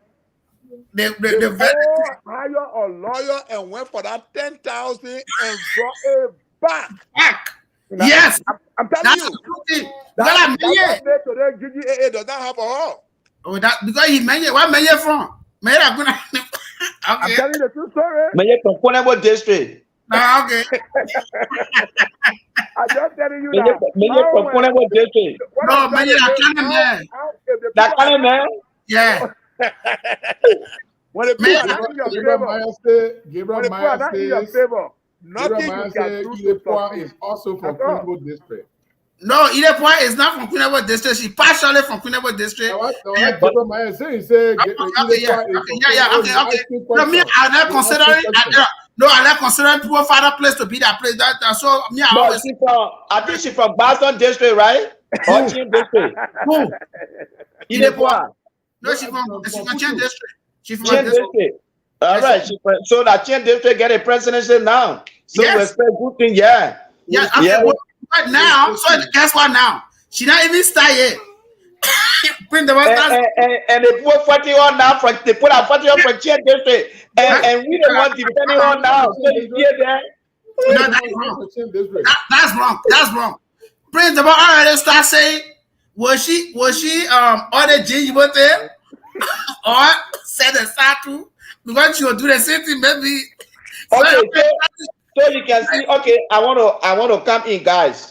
You see how it don't cut across. Even Gbote right now, Prince Jabba is saying either more order him, right? So you see but they're not president again. The man not president. But that they play well when you're Jordy analysis, then it don't hold water. So you think we'll go back and impeach Gbote that already that he put to no, you can order the administration. You can order the administration. Yeah. It's not that bad. I mean, quality is bad. Quality is not bad, but that will not work. That will not work. That's the thing. So we'll go back and impeach Gbote. No, if you order the administration and there's a mistake. I thought you want to be that. And I thought you want to be that Democrat to go impeach a president who not even in power. No, you can order somebody and hold them accountable for their past decision. If you start talking about ordering Gbote, don't forget they will start going back to Guess what now? My brother Eric Stembo that was too hot on Friday yesterday. They talk about Gbote. You know what every time say? No, you can't order him. You might just go. If y'all can go for your own GGAA if you want. Nobody order Gbote. And when you want to order Gbote, they have to go by other friend. Temokali, Matokane, Glay. So you see there? That logic doesn't hold. All right, guys. Closing argument or closing statement. Yeah. Okay. Go ahead. Never get it. Well, yeah. So let's let. I know we're going to go with our panelists, our guests. So let me make my closing statement. Then you'll be the last. So for me, here's my view. I love the way we're having these conversations, and I know the poor Nawe administration is listening in. I know they're hearing these things from the community. I know they're going to make the right decision. What I'm saying for me, personally, as much as I support them, I'm also a person who believes in institution. I went to that convention, actually knowing, because getting on your show, our last agreement was so as much, many people already have this agreement with whatever decision the convention will make the decision. When we went to that convention, I was there to see the parliamentary procedure for people to make the convention, to make the decision. It did not happen. I consider that procedural error, and that error, according to people who spoke, is probably intentional or is based on some people ineptitude. Whatever it is, that's what happened. We cannot tear down the institution because of that. The election was already planned. Whoever made a decision to say, well, there's one candidate in the race, that's what we call status quo and tick. Then when the convention did not speak, Sunday comes, we fall back to the same status quo that we came from. So there where we found ourselves. That procedure error is why everybody pointing out, how do we fix it? The way to fix it, if we have to remedy that situation by many convention, good. We can go anywhere around the country, those that can afford. In fact, it will be a good convention because it's people who really have passion to fix the issue that then will go there. Yes. You put them in that room, they will. We have so many ways. For me, I told you, Mr. Khan, I said Grand Gedeh Association can be anything. We get C3 and C4, and Mr. Jaidah, you know, C4 means you can do politics. You can have a C3 and get a C4. And Mr. Khan said, get a vice president for political activity, get a vice president for non-profit activity, get a vice president for social activity. So when we get to convention, we split out. For those that want to do non-profit discussion, they go to the event where they have a non-profit discussion, and they come up with their resolution. Similar thing with those that have the social mind of activities that want to dance, enjoy themselves, meet and greet, and that's where they focus their energy. They go there. For the political group that want to influence politics in Grand Gedeh because in our interest, what we want our lawmakers to do, what not to do, we all bring our 3 resolutions together. And the organization will go on, you know, but we carry them, we want to do more politics, less non-profit. We are confusing ourselves. Let's be honest, what we really want. You understand? We say multiple board members. We can either elect them to the convention or we take a board member from in the district organizations. That will create a working relationship between Grand Gedeh Association and the 3 districts. So, for example, when you ask Chien District to send their 3 board members, they go to their convention. They follow all of the rules and regulations stated by Grand Gedeh Association rule and constitution. There are 7 people. When 7 persons contest, the people that had a higher 3 votes, they become board members representing the Grand Gedeh Association from Chien District. They will bring their best. The best 9 people will come out every time from those 3 districts. These things are easy. What is the problem? So to me, good show tonight. Thank you guys for coming on the show. Let's keep doing this. I know people have high spirit now, but we are all level-headed people. There was a mistake. We acknowledge it. The poor administration will see it and maybe call a mini convention. Thank you. I'll be listening to everybody else. Mr. Kamara. Yeah, again, I want to say thank you for the show tonight. But as for me, I think election is not good for Grand Gedeans. Election is not good. I think if capable Grand Gedeans can sit tonight at home to re-strategize how this organization can gain its value, we should start looking at how to restructure the organization leadership. Because to restructure the organization will take the organization forward. Because even going back to district to say, look, your electorate leaders will still going into politics. We really want to look at this. The organization has been through a lot, and it's still going through a lot. What can we do to minimize the cost, the hurt that is continuing to go in this organization? You see, what you're suggesting is we elect the board appoint the executive person. The executive, that person report to the board like a corporate entity.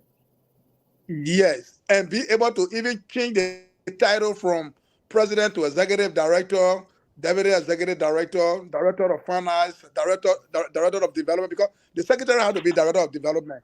And these are people we're going to hold accountable, and the board should be a working board, not just but should be a board that can actually gather fundings and make sure, because if I'm on the board and actually we raise money and give it to the administration, we can hold you accountable, and you are answerable to the administration because we give you the funding and you can come and then you release the burden from the membership.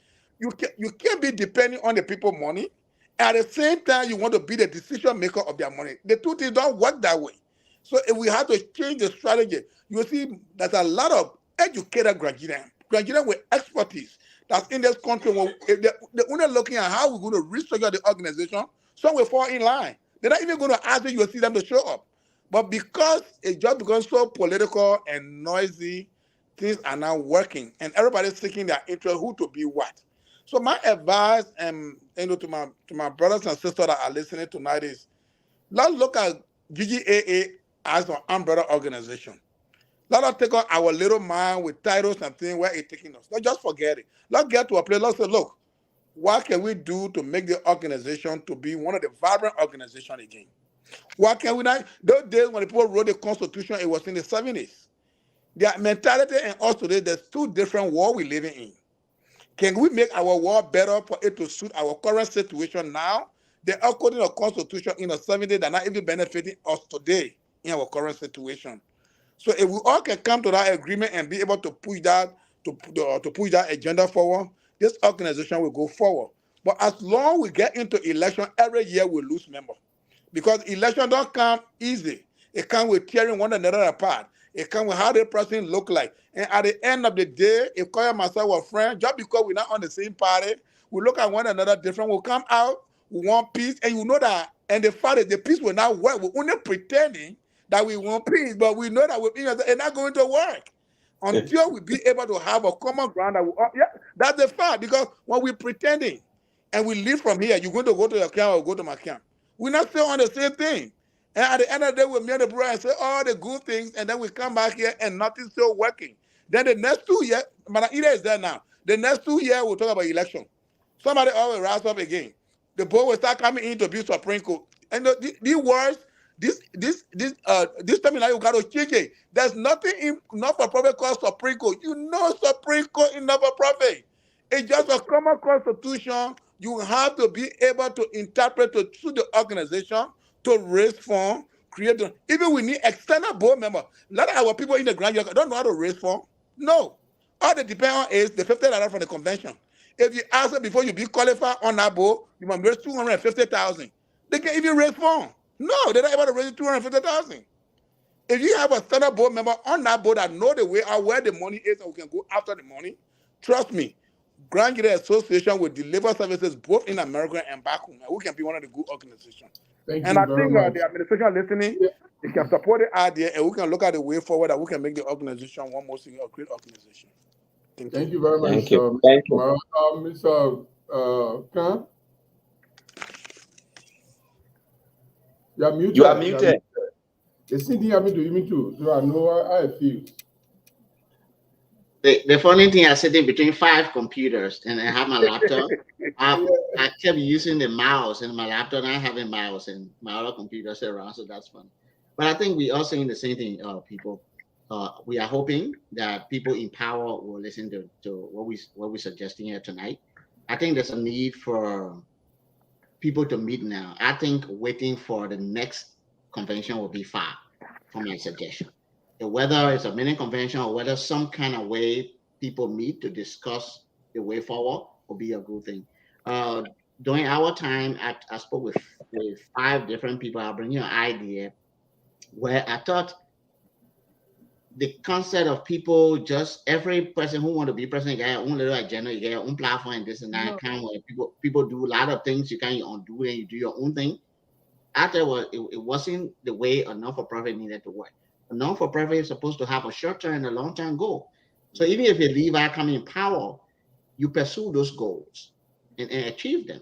So I was thinking, I spoke to Richard Bando about it and also Gateway, and they thought I make a lot of sense. I said, our convention had not gotten to the place where we understand business meeting and what we went for. And I'm not being disrespectful to people. It's that we a lot of us go in there for a different reason. And it's hard to have these kind of meetings where we will come to resolution. So I was thinking during our time, just before they fire us, they kick the hair out of us from the offices, is whether we can reach out to people who are waiting, people from different backgrounds, clergy, people from people who have financial background, different places, so we can build a short and long-term goal. So I was seeing it this way because I was part of something at my work at the time that we develop pillars. So we have 5 pillars, 5 developmental pillars. So people who are specialized in finance, they build one pillar. they're saying there, maybe you meet to Minnesota on the 3-day workshop. You get all the brain who know finances, they sit there, think about how they can raise money and order and they build this one kiddo. They have a resolution. People who do legal thing, like Mr. Jerry and all the people get together, talk about the legal side of things. And maybe we'll come out with 5 of these things and how we'll achieve them in the next 5 years. So even if Jason Jerry is the president today, he's pursuing these goals. The thing that will be different is the strategy to achieve these goals. Yep. It's not like I know my brother I call it, and to be frank with this, my cousin, real cousin. I'm not joking. I'm a say you man. So you would kind of be a basketball coach with no platform. Then somebody can say, I won't be no basketball coach. We're not supporting a basketball team. We're not buying no jersey. I'm doing something else. No, if we fix that platform, we're going according to how the platform is. And I think we have the minds to do that, because a lot of us say that what we do every day in our professional life, that's what we do every single day. Why can't we bring that skill to the Grand Gedeh Association? It's because we're not given a chance by those people who just think they'll be in power forever.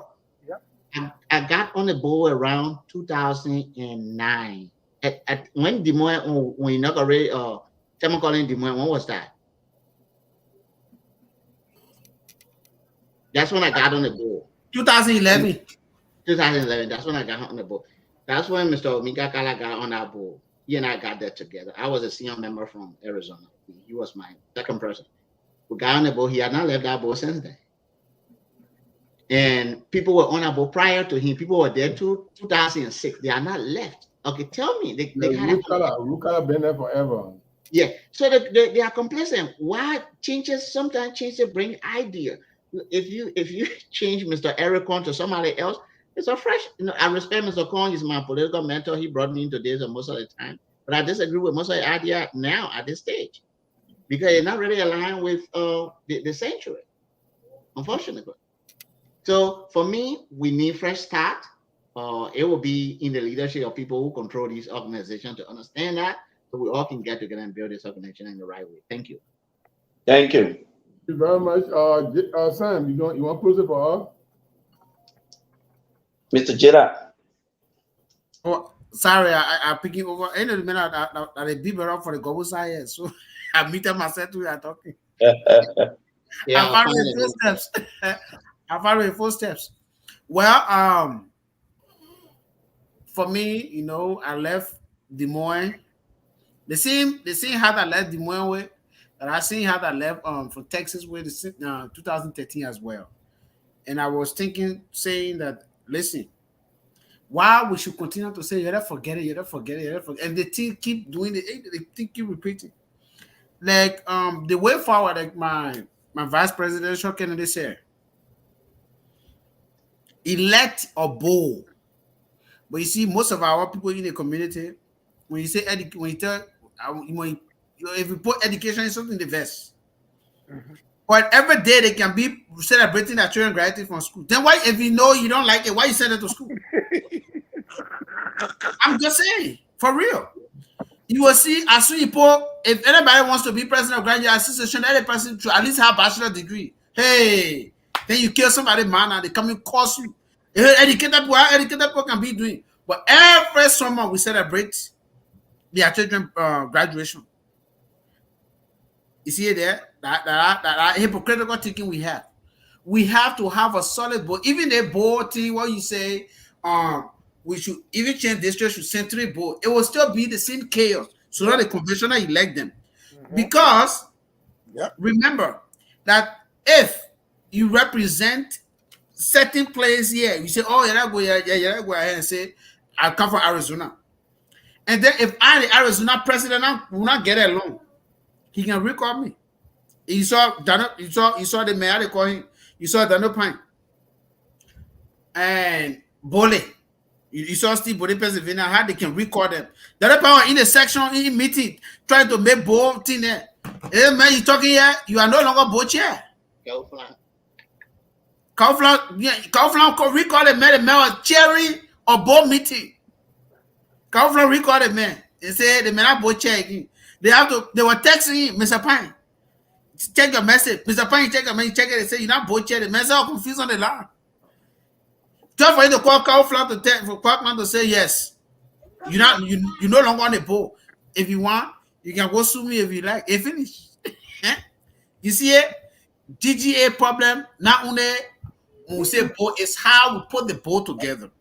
Like Mr. Kamara said. If we have a genuine board, let's say we say 9 members board.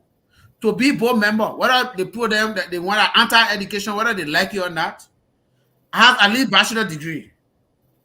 Be able to solicit funds for the organization. You know? And then for the leaders, when we say, okay, before apply, everybody going to apply, you're going to vet them. The board, not just appoint somebody.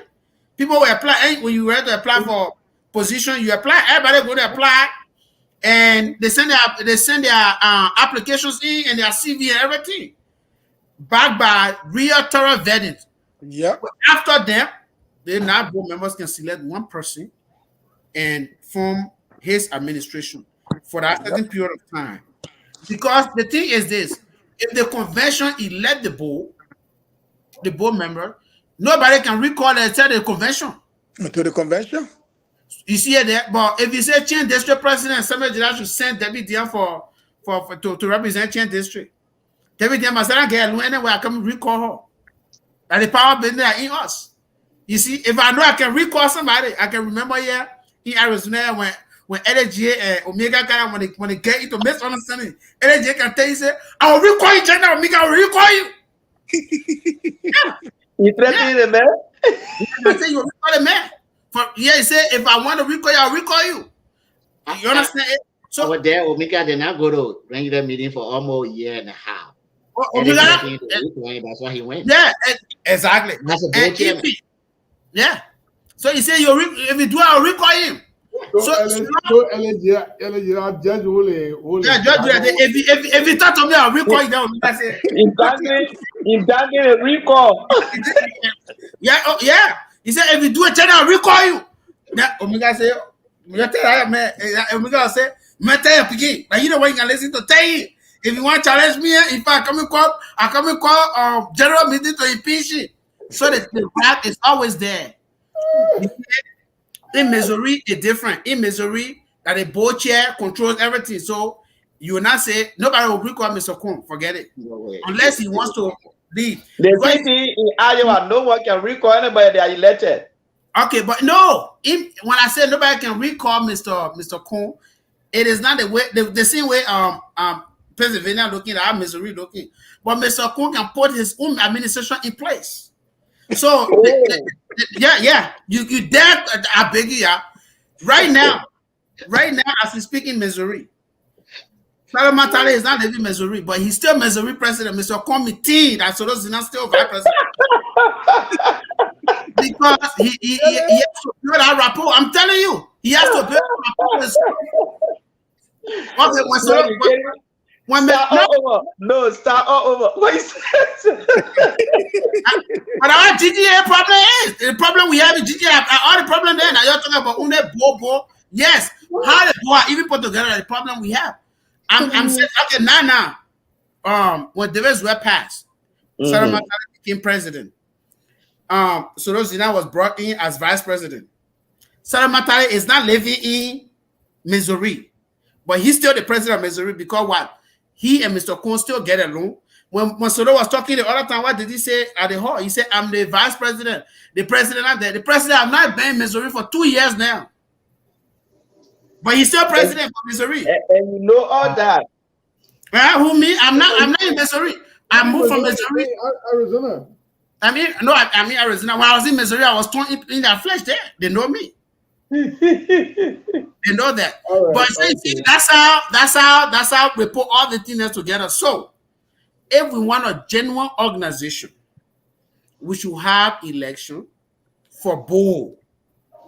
Because if we elect the board now, because we're not just going to elect anybody before we even be on our board. We already put things in place. Right? So those board members will not accept applicants. Then they will vet the applicants. And when they vet them, then they announce to the body, after thorough investigation and everything, we think this person is qualified. There will not, we will not say, oh, the president for the other district, the other president for the district. No. Because if you even apply for a job, you still go through interview. Even when I assess people, we all know that I'm also you to hire because one person they need. So they'll still hire one person. Next time you can reapply when they met time finish. No more problem. But the fact that we still meeting the same old system and say, no, you let just bring one more member for the chapter president will still say you get it still 18 years over a head. That if you do something, we'll just conquer you and recall you. So these things supposed to stop. You see, yesterday when Fred Gwen was going, when Fred Gwen formed that team, we always say that GGAD. We always say that GGAD will come back. I say, hey, I'm man of Canada. But we are that problematic people, the most problematic people here. But GGAD left. They are still organized. We the ones still fighting. So what's the problem now? I think that GGAD people again. And they have a very good organization structure. They have a good organization, but then we still say that they didn't want was the problem. But then when they left, we still fighting. I like that structure. I read your constitution. Maye became president. We beat Maye. Maye left. You want to cry in the car. The baby. You want to leave. Say Samuel. Say yeah, I better leave it. I don't go. I say Samuel, you're talking a lot of big things. So I think the time is past spent. The time Samuel, you're talking big things. Thank you. Samuel, your time finished. I like the panelists, Mr. Gary. Every time you come to the show. Yeah, thank you. Thank you, guys. Have a good night. Appreciate it. Let me play some music and then we'll be gone.